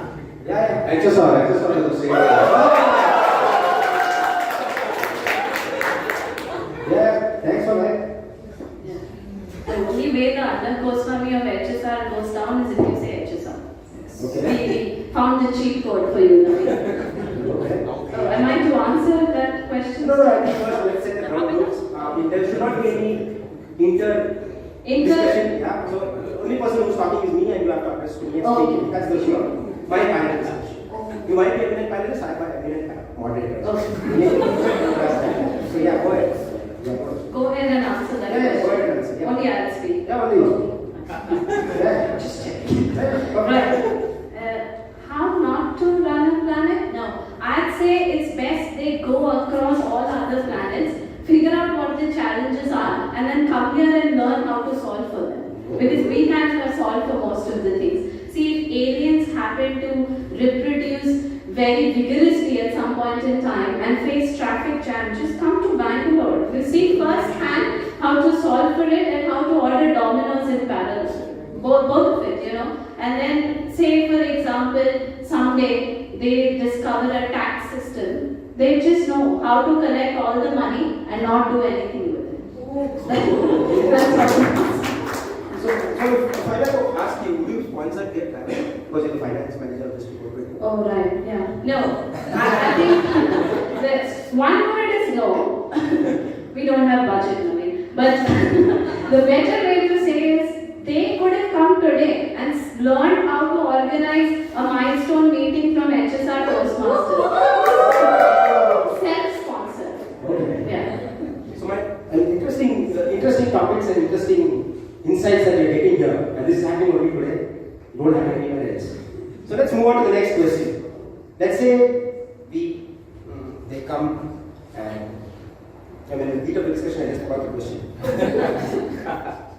So let's say we have to choose. Thanks for the compliment. Since you are eminent panelists in the field of radiology, you interact with them every single day. If they were to ask you which country would you suggest to them when they enter first, what would be your answer? I don't know. So we know he has a thing for me. After the show, he's going to spank me first.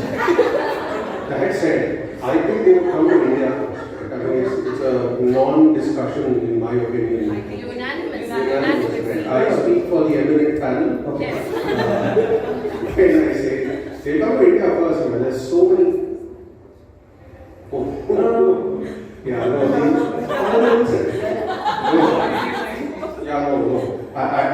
my colleague is asking me to ask him to ask me a Sparta question. That's okay. But at the same time, Akshay is saying, time. So in that moment, they have to come here. They have to come to Bangalore. They have to witness the hodgepodge of various different cultures coming together. Right? And I always suggest that you see all sides. You generally tend to see that aliens will go to Washington and see the president. I mean, why only that? Right? Like, go to Niagara Falls and then come see this big drain that's running behind HSR. Right? Like, mix and match, get a little bit of both views, and you don't get that balance anywhere else. Right. Interesting. I would tend to agree with him, because for a change. Finally. Yeah, because he's agreeing and he's spiking me. No, that's off. That doesn't happen on the panel discussion. But yeah, I have to argue that the aliens would want to come to India because, ladies and gentlemen, India is that country where you have everything available. So if they come to India, probably they have seen the world less than that. Yeah, your thoughts on that? Oh, yeah. I think they should be unanimously agreed it has to be India, right? So they must come to India and like Abhinav said, I think they must just go to Germany first, see how you always drive in lanes and then come to India and see how you don't drive in any lane. It's interesting you say that they have to go to Germany considering they have UFOs. They won't be driving on lanes, they will be just flying. That's correct. But here when they land, they have to drive now. And also learn how when you're told follow the rules, we just know how to break the rules. Yeah, I agree. And then they can go to Japan and see how you eat small portions and then come to India and see you eat in all portions. That's the other way to look at it. So definitely India, see everything and then come and see how everything everywhere else is not true. I don't think India is true. I like the way how you start off with India, but not Germany and Japan. But I like the way you answer the question. I'm so grateful. Thank you. Ladies and gentlemen, I'm having fun with this panel discussion. Yeah. Questions.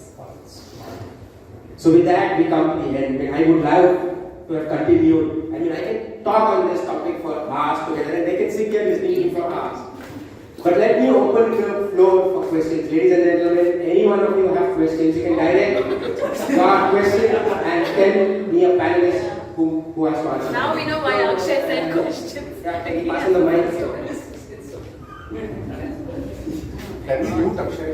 Yeah, just mute Akshay. Good afternoon, evening, and panelists. It's afternoon somewhere in the galaxy. No.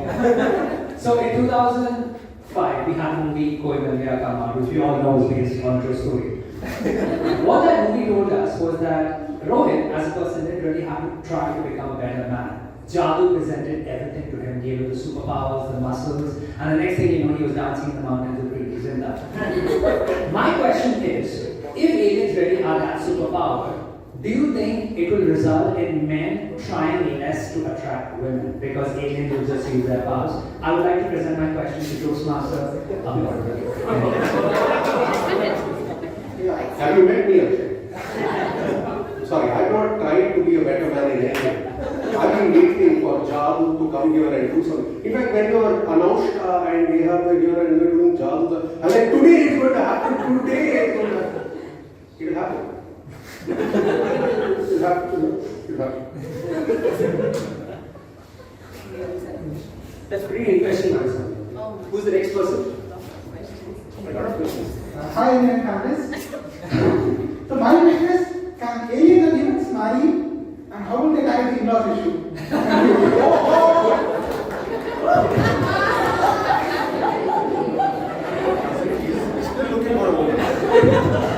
As somebody who absolutely believes there's room for everyone everywhere, we are heading towards an inclusive world, so why not? If you can talk about Tinder.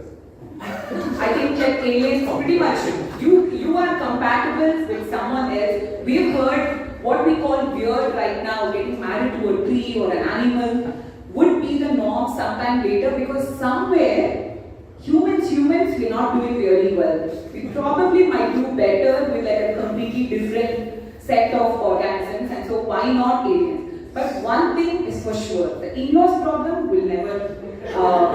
That is where work. There was a celebrity couple recently that we saw where they talked about how marriage is work, and marriage is work every single day. So no matter who it is that you are married to, alien, human, animal, marriage will be work, because marriage is not two people coming together, it's two families coming together. So there will always be that in the picture. Very easy solution to the in-laws problem, yeah. You humans on Earth, alien from let's say Mars, just go and stay in Venus. No in-laws around. Sorry, Arundhuti. My parents are in Mumbai, I'm in Whitefield. Doesn't make sense. And wait, marriage is not all that great, okay? I need to cut you short. It's done. I mean, I would have loved to continue this, but we are running short of time, ladies and gentlemen. We'll do 2 more questions. 2 more questions. Yeah, I've always been wrong. Eminent. Yeah, okay. Hi, my parents. Why did you all laugh when you just said I? I'm sure you guys have talked to aliens from different planets. So, what are the rents like in other planets, and how much lesser are they than Bangalore's? Rent. Do you stay in HSR? Yes. You know the rent, right? Yeah. We just topping it. Of course, I mean, the thing is, here, no, we have a term called inflation, you know, right? Yeah, that's the highest in this galaxy only. So, and HSR is like the epitome of it. So if you're staying in HSR and paying the rent, buddy, you can go and stay anywhere on Earth. You'll still be okay.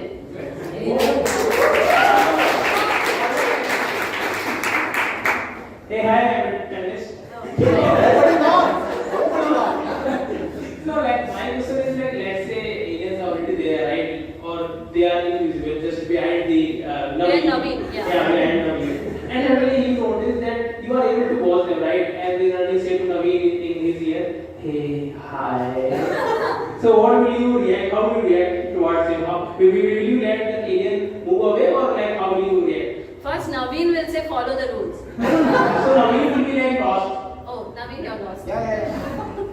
Yes, go ahead, Vanitha. Let's do. I'm actually, considering he's such an eminent moderator, I'm actually thinking of very violent ideas. You have less violent ideas. Depends on how violent yours is. No, I'm just thinking like if this is somebody invisible that Navin can't see, then definitely there is a lot of striking that is happening. I'm just looking for the right tool in this place. I can't find anything eminent enough for him, but we'll soon get there and it will be a big blow on his head. Just so you know how awesome he is inside out.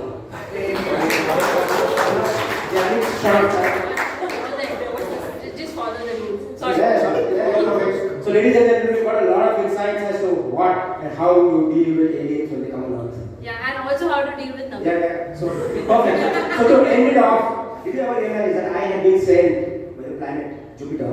Of course. My boss told me to abduct you, but listening to your answers, I changed my mind. I go back to Jupiter and say, I think they're not good enough. That was our strategy to not get abducted. I agree. So, that's what I'll do. I'll leave you free and hand the stage back to our host of the day, Anoushka and Ehab.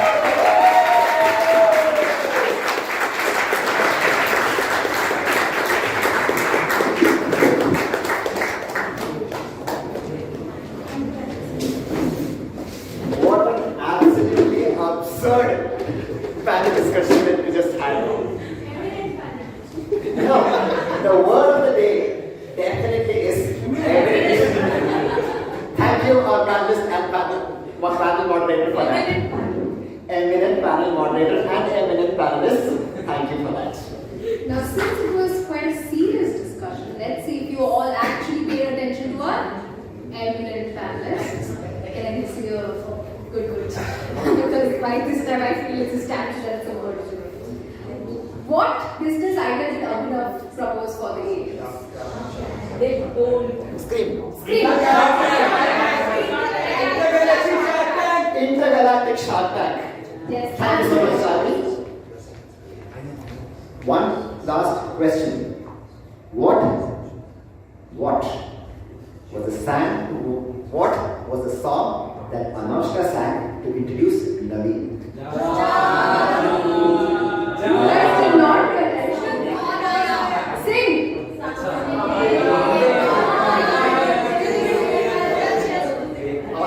Awesome. So Ehab, what is our next segment? Next segment. Are you all ready for the fourth and final segment of the day? Yes. Our next segment is a keynote address by an amazing personality. He is an architect by profession with a master's degree in graphic design and visual communications. Apart from his profession, his passions were in photography, illustrations, drawing, and painting. All very visual, right? In his mid-30s, he unfortunately contracted an eye condition which turned out to be incurable, which led him to become blind. In 2001, he changed his career path to become a communication skills facilitator in a world-renowned facility language center in Japan. Over the last 2 decades, he has been developing himself as a corporate trainer and a Toastmaster. And today, he is a professional speaker and a self-development coach based out of India. To share his views on why do you speak based on his life journey and experiences, please put your hands together for the amazing, awe-inspiring Toastmaster, Navin.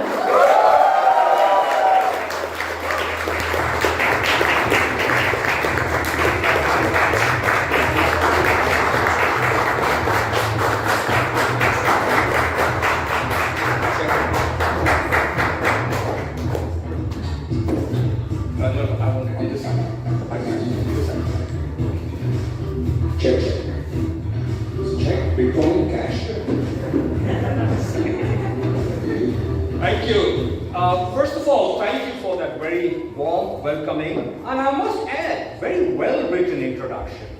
Ladies and gentlemen, our MC actually read it exactly the way I have written it and handled it. But let me also add on a serious note that every word he said was the truth. I am Janmarai. And I shall be talking about why do we speak. So I'm going to kickstart my address by throwing this question to the audience. I'm going to ask you all, not every single one of you of course, but maybe 2 or 3 volunteers to tell me, why do you speak? And what do I mean by that? I mean, why do you prepare project presentations within the Toastmaster programs and deliver it in your club meetings? Or possibly, why do you come up on stage as a role taker and address your members? Some of you have been doing it 374 times already, considering this is the 375th milestone. So why do you speak? I get maybe 2 answers. Why do you speak? It has to be short, one-liner, or even keywords. Why do you speak? Yes, to get validations from strangers. To get what, sir? Okay. Validations from strangers. Okay, to get validations from strangers. Yeah, that's an interesting one actually. To express myself. To what? Express myself. Express yourself. Okay, that's a good one. I'll take one more. Since it's a short, I'll take one more.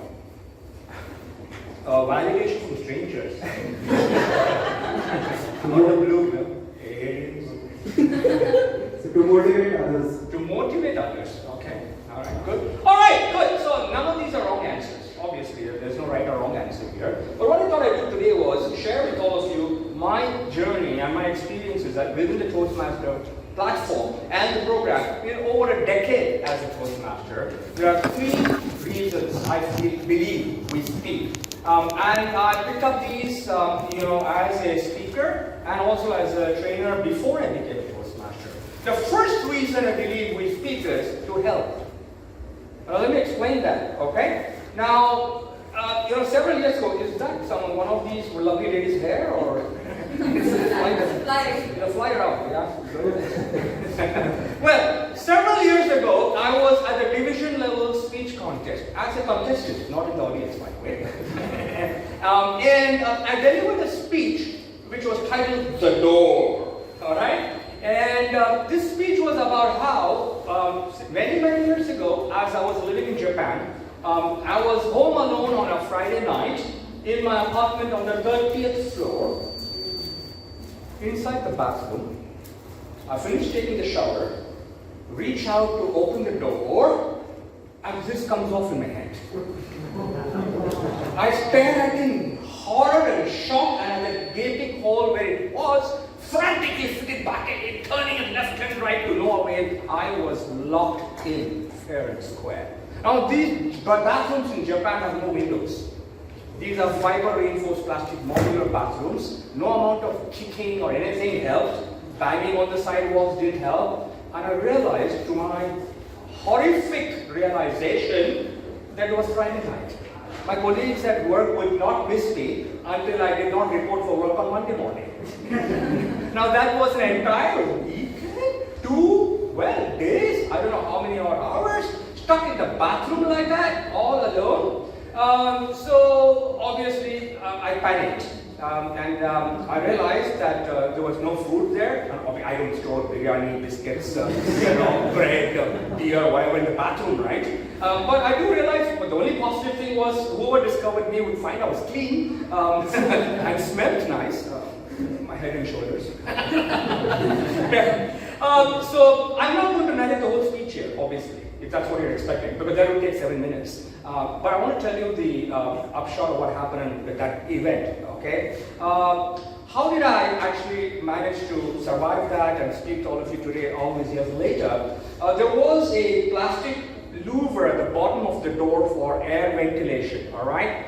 Pretty strong, I couldn't kick it and break it, but I discovered, to my delight, that I had left a small screwdriver in the bathroom to take, remove all the hair that would fall, human hair, not gorilla, from the drain in the bathroom. So I picked up the screwdriver, chipped away on my knees until around maybe 2 hours or so later, which felt like a lifetime. I had exposed a, please pay attention to this, 18-inch by 8-inch hole at the bottom of the door. 18-inch by 8-inch.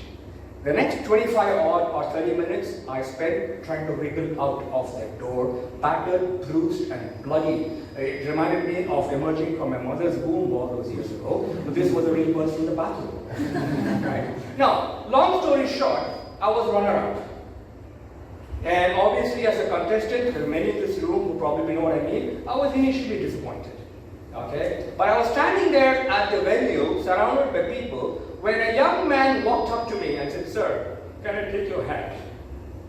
Well, I was immediate to respond, "It's already taken," because my wife and I have been married for all these years, you see.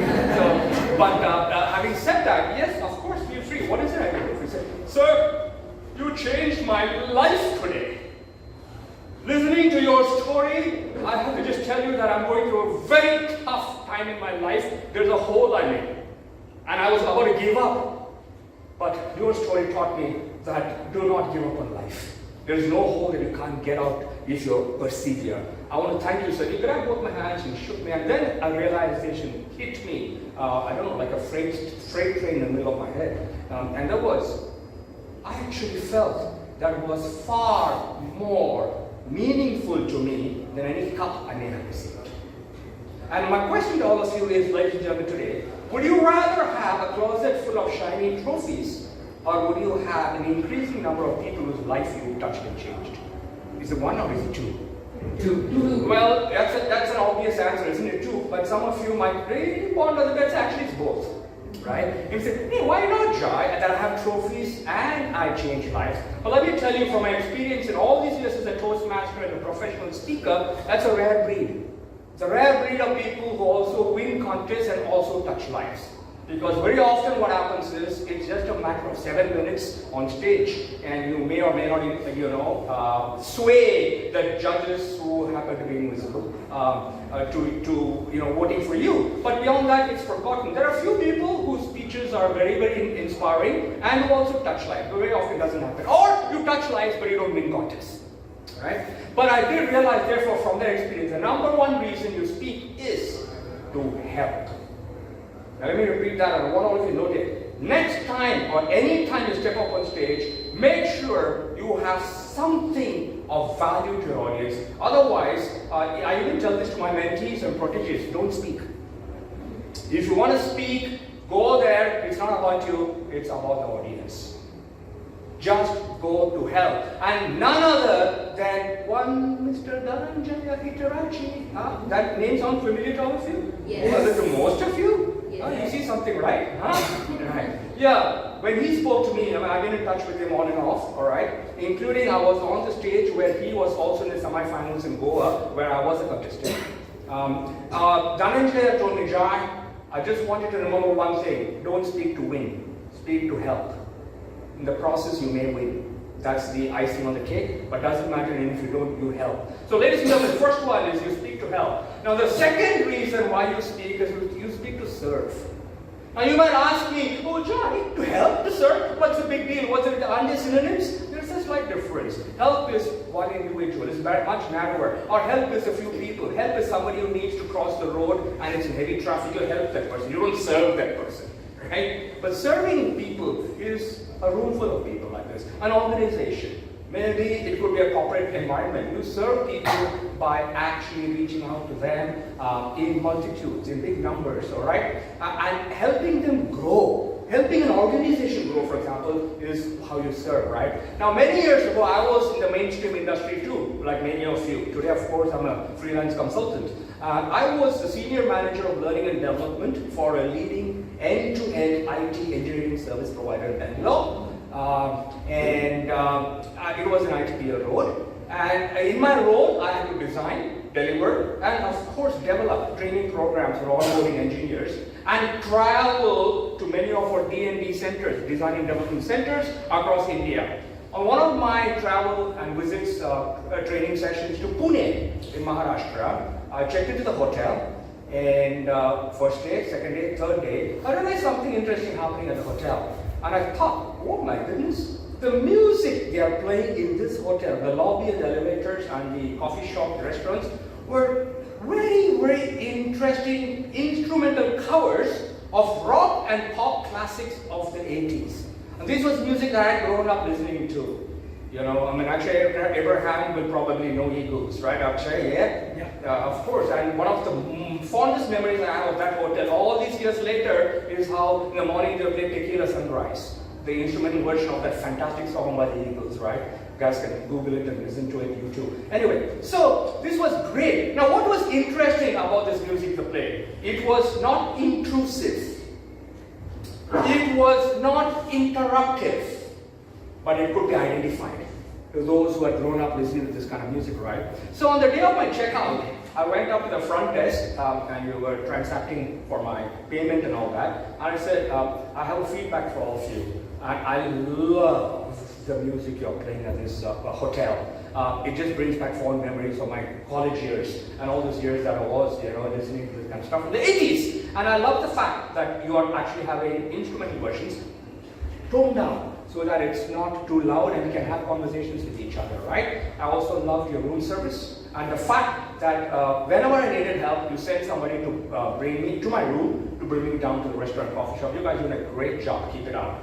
I guess the two ladies, by the way, I was blind by then, so I couldn't see them, but I know they were ladies. They sort of, you send to a woman, sometimes you say, have you seen the movie, Al Pacino? Yeah, that's a lady. Anyway, so the strap said, sir, we have never received such an amazing feedback or a detailed personal feedback from any of our guests before. We appreciate what you said, it helps us grow. Thank you. We can only wish it could serve you better. Well, that was that. I returned to Bengaluru, all right? 6 months later, once again, the cycle repeated, the training came up. I flew to Pune, checked into this hotel. The staff was different. And they said, Jai Chandran Narayan, sir, from Bengaluru. Yeah. Were you here 6 months earlier? Yeah, I was. 1 second, sir. Our general manager, Mr. Dev Kumar, has told us the next time Jayanara comes here, please hand this gift to him. So she brings up a package or gift wrap and hands it to me. It's for you, sir. I said, oh my goodness, what is this? It's a copy of all the music we play in our hotel. Everything that you had appreciated is on 2 CDs, sir. Just to remind you of, we believe, your college years and the fond memories you have. Thank you so much for the wonderful feedback you gave us. Ladies and gentlemen, that I believe is why you speak. Not just that, but you speak to serve.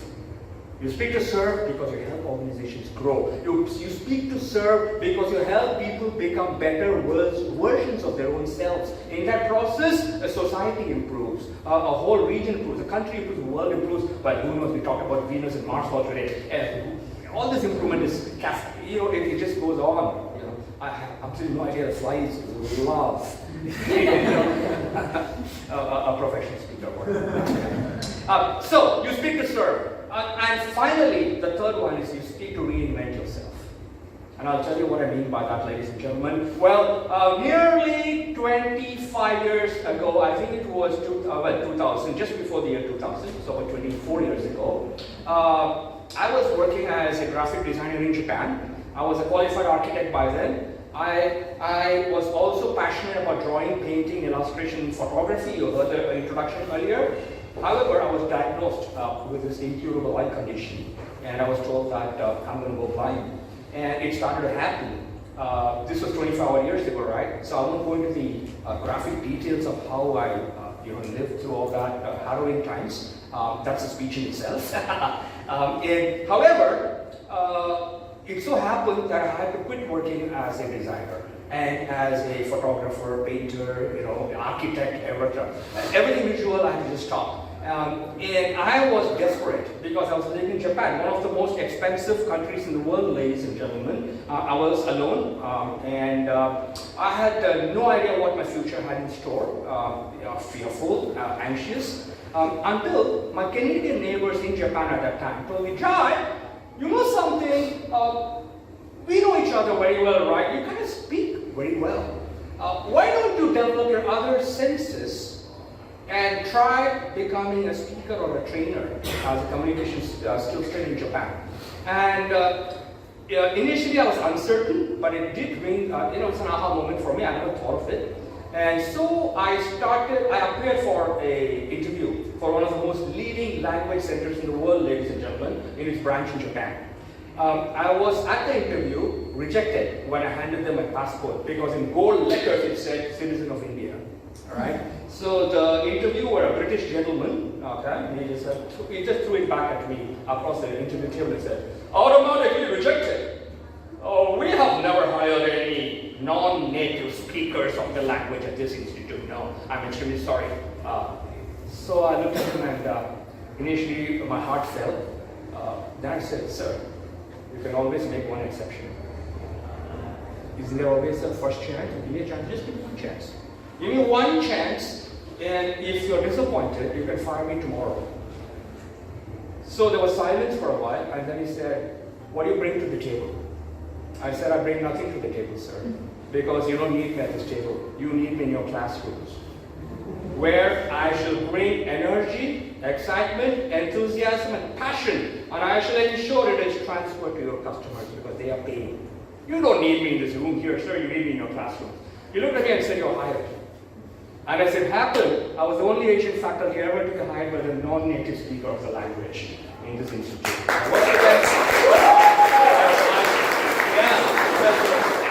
However, that is not the point of this story. I'm not here to impress you, but I'm here to impress upon you what happened during my first training session. So I was standing there like I am right now, in a room in front of 25 paying Japanese customers sitting around a long oval table. Now let me tell you, the Japanese customers can be the most demanding customers in the world because they expect high value for money. And they were watching my every move, listening to my every word like hawks. Or should I say, Japanese Hayabusa falcons.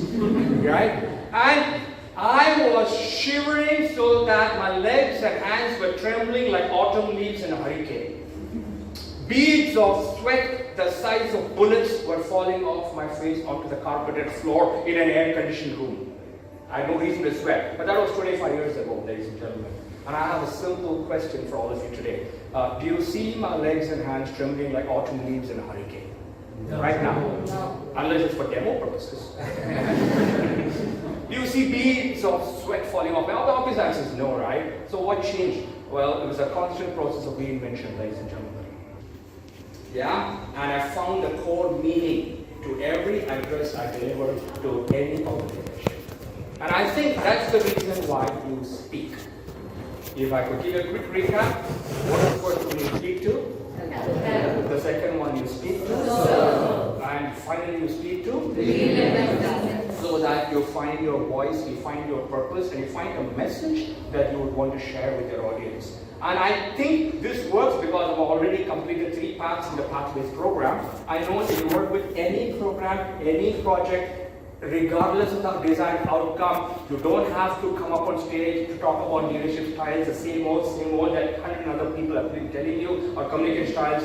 Everything you come up can be dovetailed into a personal life story, like I shared with all of you today.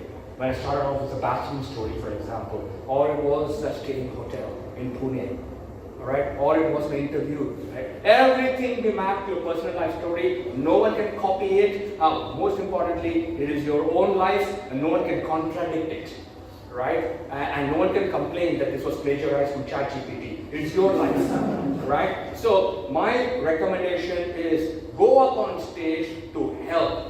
Go up on stage to serve. And go up on stage to reinvent yourself. In that process, also reinvent how a meeting can be conducted in any organization such as this at the HSR. Now, I want to repeat those 3 keywords, and I want you to shout out the first letter of each word. Help, yes. Serve, yes. And reinvent. Wow.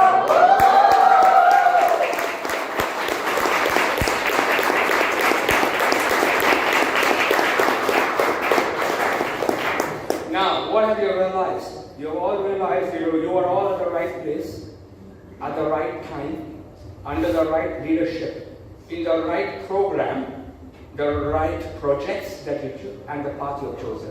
All it takes is for you to understand that you are there to help. Because one person cannot change the world, but you can change the world of one person.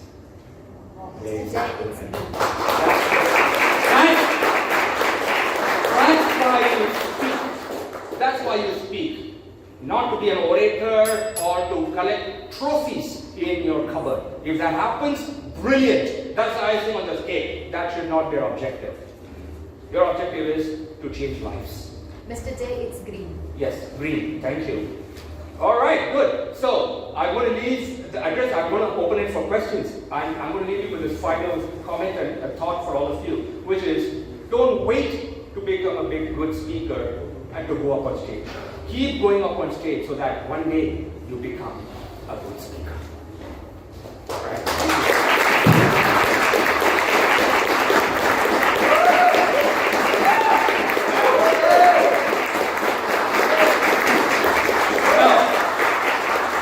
Now, 10 minutes. I have 10 minutes. Okay. I think I'm exactly on time here because Green knows that I have to stop my address.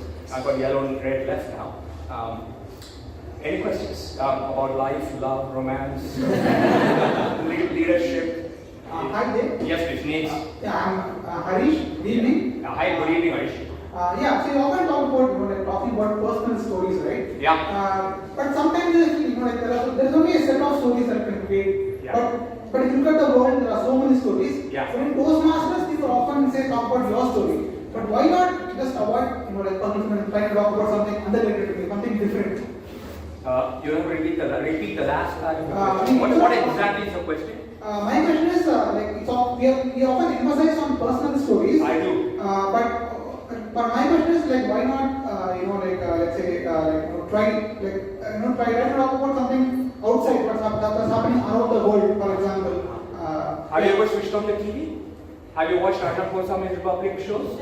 Yeah? Anything that happens outside the world is screamed at you until you're inundated and want to run for cover. Okay, it's all available everywhere. It's on Google, it's on YouTube, it's on ChatGPT, it's on the internet, it's on shared, in fact sometimes even not the truth, stories on social media. Your stories are not available. Your stories are your own. Your stories are what inspires the world. That's your legacy, Harish. Your legacy is what the people want to hear. I don't want to hear something from you that I can just say, oh, I'll go and get it from the internet. That's just copy paste. But your stories is what's going to make a difference. But story, that's why we know who Harish is and what he's gone through his life. What was your challenge? What was your pain point? How did you overcome that? What lesson can you share with all of us? All right? And who was your master? And then we go with, aha, if Harish can do that, I can do. Not if I key in this keyword or prompt, I get an answer. Why did I need Harish to tell me the story? Yeah. And how can I do that? I don't add what Harish is asking, but we don't have so many stories. That's absolute not the truth. Your life is a story in itself. I'm going to ask a very simple question. I'm going to go back to Harish for just 2 minutes. Harish, what's your age? I know it's a personal question, but come on, you don't mind. I am 27. You're 27. If you divide 27 by 9, what do you get? 3. Now, if I ask you to have 9 buckets, Harish, and I tell you the first bucket is from your first to your third year, then fourth to seventh, then 8, you get the point, right? Yeah. Each bucket has 3 years, right? And I want you to spend some time when you have time at home, introspection. Maybe you can sit in the middle of the room on a carpet or a mat with some incense and some so you're not in a meditative, introspective mood. And you think about what happened in your life in the first 3 years, Harish, and make a note of data points. This happened. Then go to the next 3 years. So you'll have 27 data points for stories, yes or no, Harish? Yeah. Right. Now, that's not enough. Now, what is the data point? Each of them will be the lessons you learned, Harish, at that, only in that bucket. The lessons you learned when you were 1 year to 3 years old, what happened, when did you first start walking, how many times you fell, what did your parents say, how did you start running, blah, blah, blah, okay? So, your lessons you learned, what inspired you in that bucket? Not inside a bucket, I mean, what inspired you in that age group, right? Or who inspired you? Then, what were your fears at that time? What did you fear and what did you fail and how did you overcome that? And finally, what were your experiences or events, right? Harish, I want you to repeat along with me. Lessons. Inspirations. Fears. Experiences. LIFA. Okay. So those are your life buckets. And when you start doing it, you and everybody in the back of the room, you will be amazed at the number of stories you come up with. You can't wait to come up on stage and map it to a project outcome for a Toastmasters speech and deliver it. Okay, that's what happens. It's your life buckets. Do that before you kick the bucket.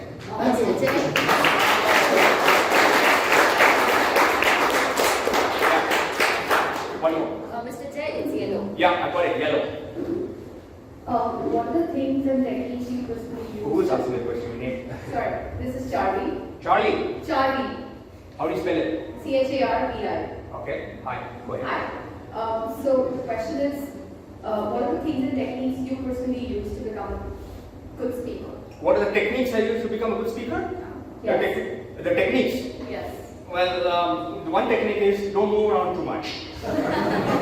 Yes, stay put in one place because the moment I have 5 degrees change, I'm going to be talking here. Right? So I know what my challenges are. Biggest challenge is movement. So I don't move, I don't juggle, I don't tumble, I don't fall, I don't run, and I don't find one character here, then one character here. I deliver a powerful story with a great message for the audience. So that's number one technique. The number two technique is I ask questions. And I get the audience to respond. And I get them interacting right from the beginning. And I use tie-in technique. What is known as a tie-in? T-I-E-I-N. Tie-in is, won't you agree? Don't you think so? Can you give me a thumbs up if you agree? Or can you shout out a woohoo if that has happened to you? Etc. These are tie-in questions. You keep on doing it every 4th or 5th lines, the audience is with you. You already pull them into your world, into your story, and it's not going to be a monologue, it's going to be a dialogue. The best speakers are those who have dialogues, not monologues. Alright, so that's the technique. The technique is get the audience involved and make sure you have a message. Number one criteria, have a message in every story. My message to you was to help, to serve, and to reinvent. Alright, good. One more, maybe I don't know how much time, but one more. One more question? Yeah. Anyone?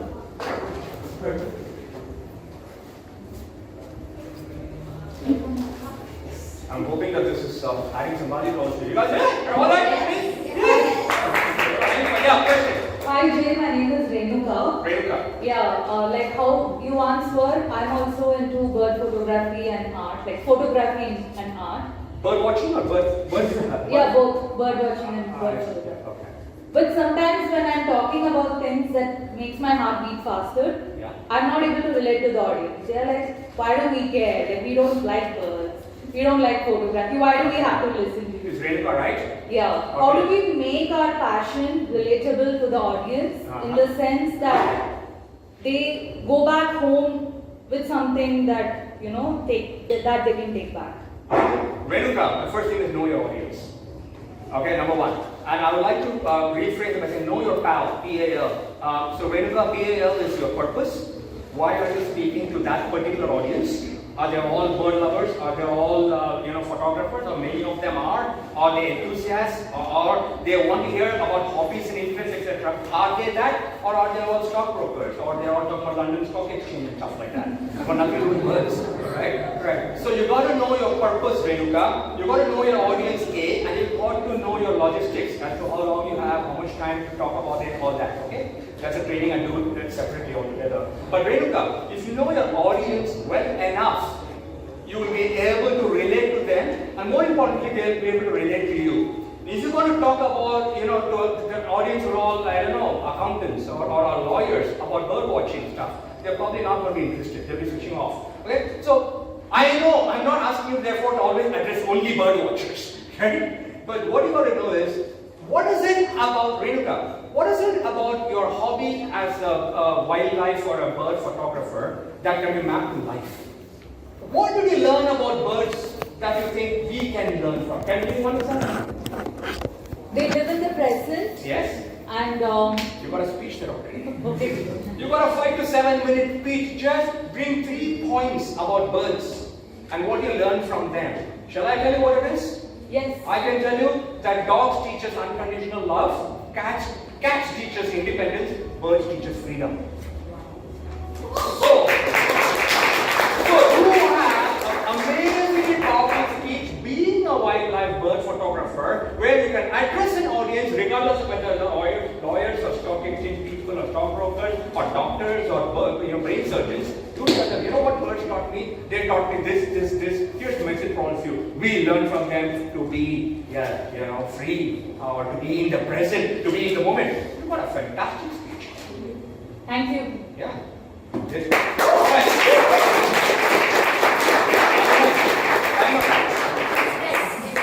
Yes. Okay, I'm going to leave you all with this little quirky comment, and that is, you all know what a tombstone is? Yes. So there was this tombstone, and it says, underneath lies a Toastmaster, the red light came on.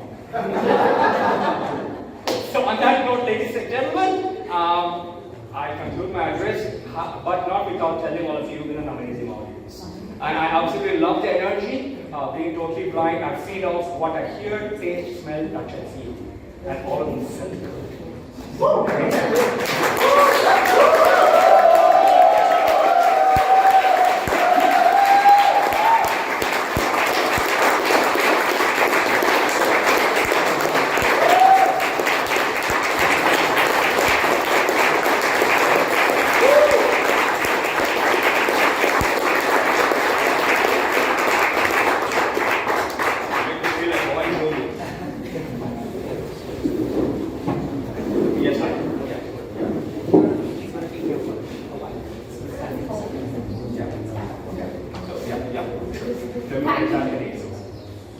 Thank you, Toastmaster there, for those wise words. I'm pretty sure all of us were inspired by your thoughtful take on why to speak.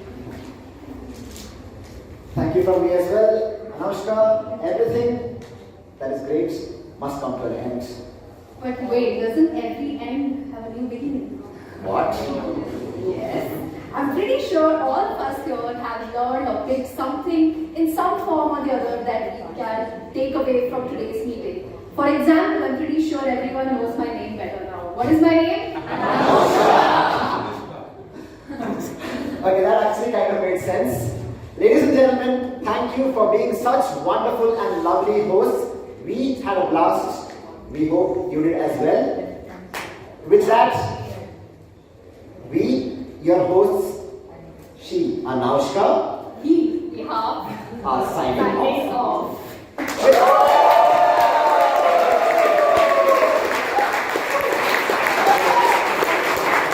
With that, we hand over the stage back to the personification of Parampara, Pratishta, Anushasan, our club president, Toastmaster Akshay, Ehab, Bhupen.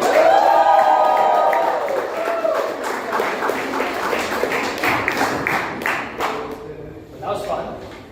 Thank you so much, Jay. My pleasure.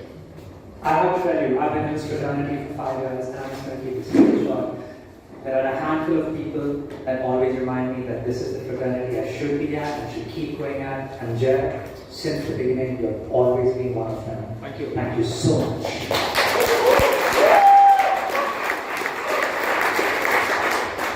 We're 10 minutes away from wrapping up, and as an HSR Toastmasters promise, we will end in 10 minutes. Here we are going to now recognize and award all the winners of today's meeting and some awards from our club level as well.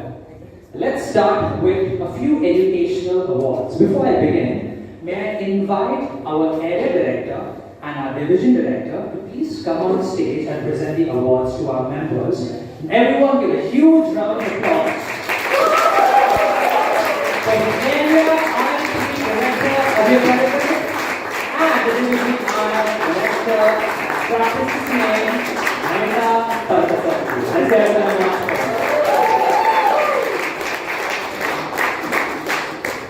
Alright, the first award are just 2 awards we have from Pathways level for members who have finished award level so far. For finishing is level 3 of effective code change. One of the hosts of today's Toastmasters, Ehab Pfizer.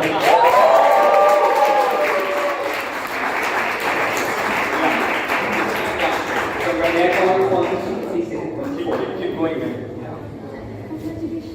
Yes.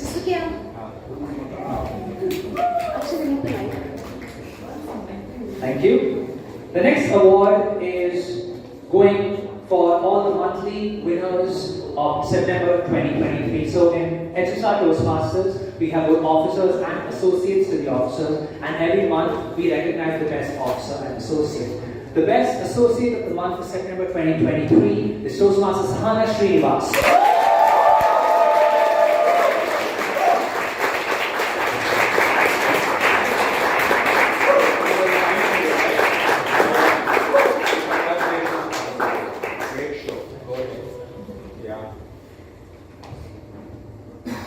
The Officer of the Month of September 2023 is Toastmaster Chandrama Dharmaraj.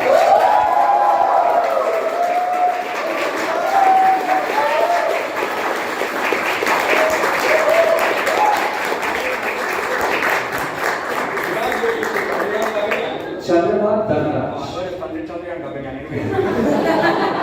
Congratulations.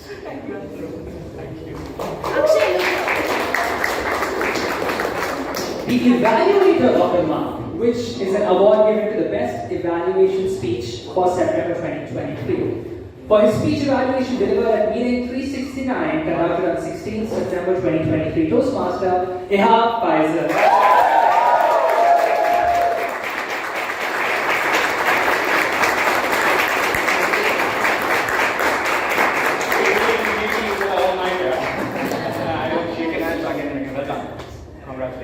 And similar to the best evaluator, the best speech for September 2023, for his speech titled 25 to 40 or 40 at 25, delivered at meeting 371, conducted on 30th September 2023, Toastmaster Rohit.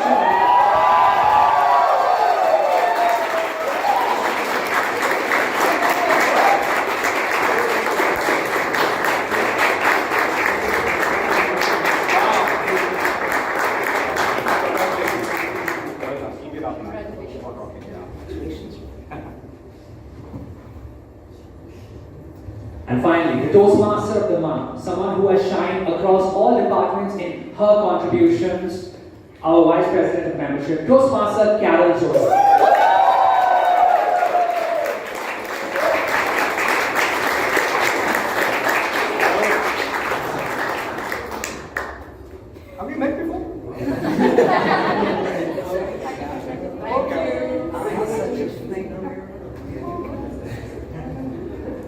we would like to call upon all of the table topics participants on stage. And we're going to have in one single round of applause, one by one, starting with the first participant, Toastmaster Renuka Selvamani, Toastmaster Rana Kashinathan, Toastmaster Harish S.P., Toastmaster Swati Jain, Toastmaster Nikhil H. Toastmaster Mani Kumar.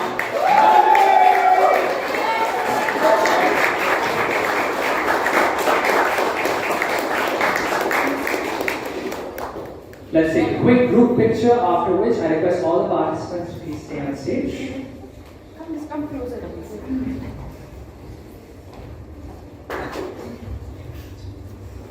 Okay. And now the winners of the Interclub Table Topics Contest. Yes, it is an Interclub contest. To announce the winners, I would like to call upon our contest chairman today, Toastmaster Bhupen.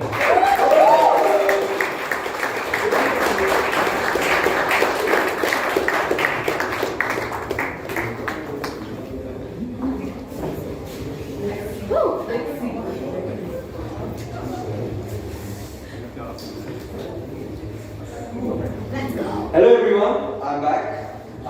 Firstly, there was no disqualification based on that.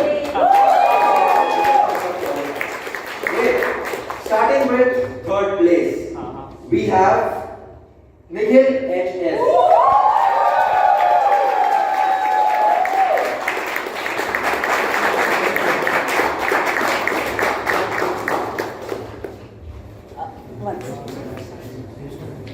Yeah. Actually, I don't know what am I doing. Just look here, just the front. All right. Thank you. In second place, we have Renuka Selvamani.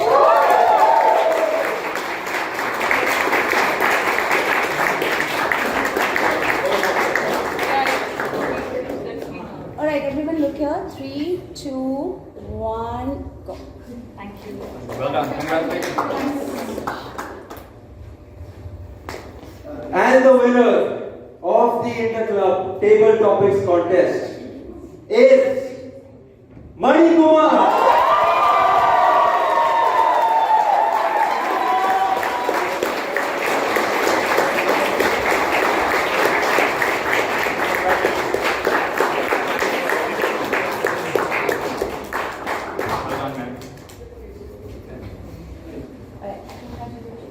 Shall we have one quick picture with all the winners?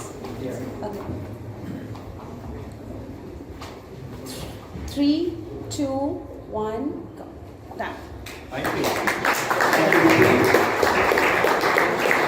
And now I would like to call upon Toastmaster Nithya, who is giving me the look, to announce the winners of the perfect toast.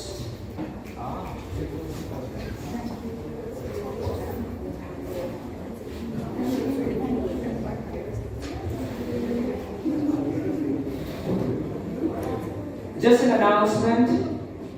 Initially, there was a disqualification rule for the perfect toast, but the executive committee saw that all the speeches were so heartfelt, so nice. We decided, you know what? It's 375, no disqualification. You guys okay with that? You guys okay with that? Hi everybody, I'm back again. So, for the third place, put your hands together for Toastmaster Rahul Niranjan.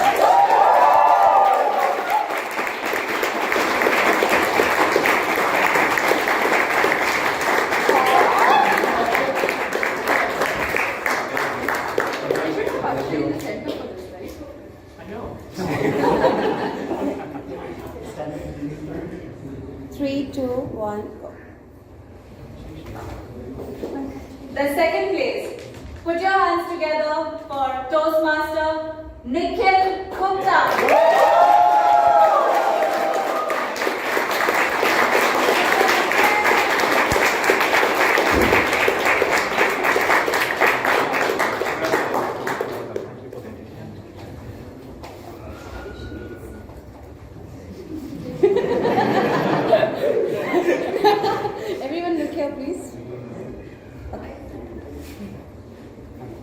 Now, for the first place.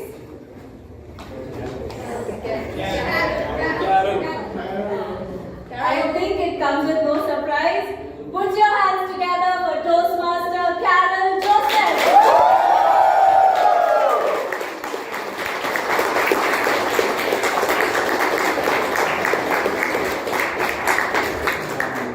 One more time, congratulations. Thank you. Congratulations. Thank you.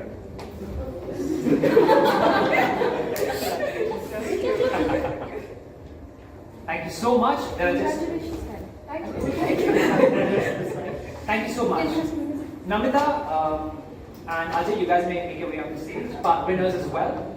Nithya as well. We just have the last people to felicitate, and those are the 4 people who came with us, joined us today. Firstly, with our panel experts. Let's start by having Jeb felicitate all of the people who made that panel discussion so entertaining. Starting with our first expert, Toastmaster Abhinav Kashyap.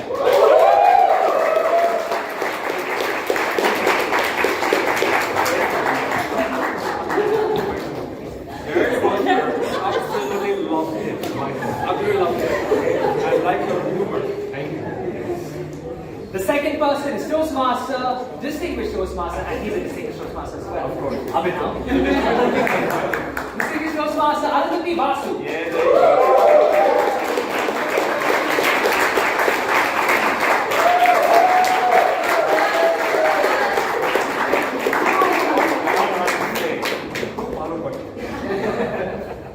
go. Okay, it's a picture. The final expert panelist, Toastmaster, distinguished Toastmaster, Vanitha. I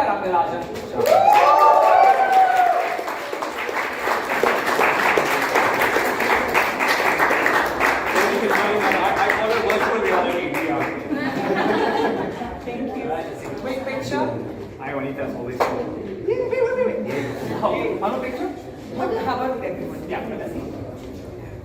3, 2, 1, go. Cool. Thank you.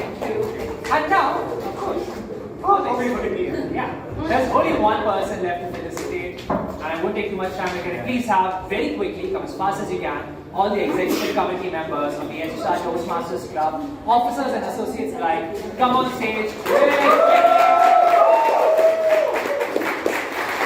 Make your way to the right side of the stage.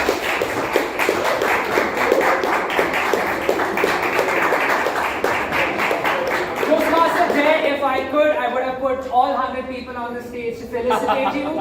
But I feel in the interest of space, I would love to have my ex-com here. All of us together say thank you on the count of 3. 1, 2, 3. Thank you! Well, on the count of 1, I say you're welcome.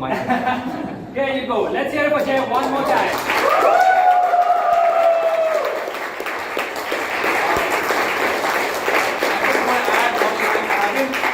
Stuck it in my stomach for too long, it's beginning to hurt. So, for the photos, I meant. Oh, thank you so much. Thanks so much. Tripti, please escort. Yeah, sure. And thank you so much, Executive Committee as well. Let's hear it for everyone once again. We started at 4:02, and I'm so proud to say that despite the magnitude of this event, despite having so many people around. Okay. Oops.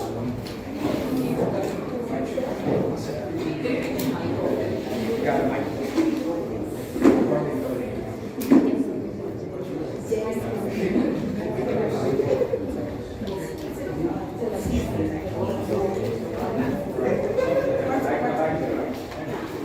Okay, thank you.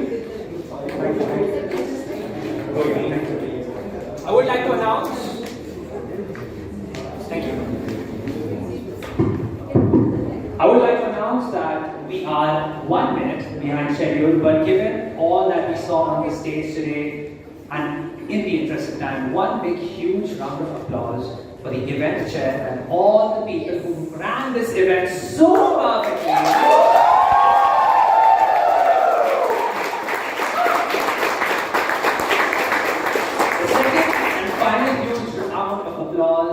Is to the people in this room that matter the most, each and every one of you who took out your Saturdays to celebrate not just HSR Toastmasters, but the Toastmasters fraternity in general. Give a big round of applause for all.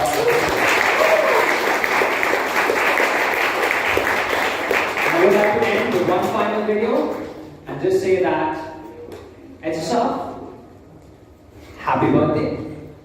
Thank you. And let's wrap this party up.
Please give it up for Toastmasters Club and the dance crew.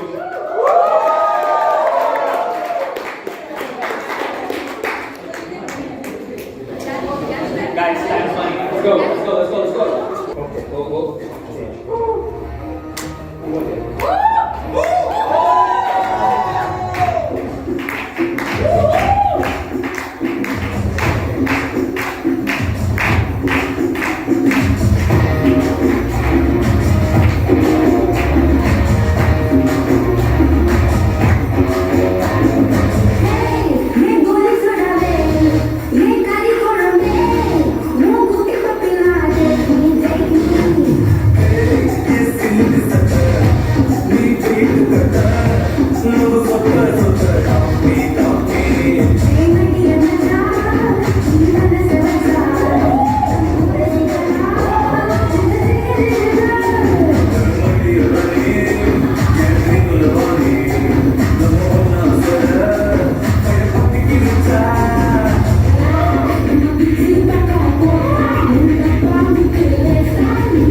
Everyone, before you leave, please be sure to take a lot of photos near the decoration stand. Get photos with all of your close friends, loved ones.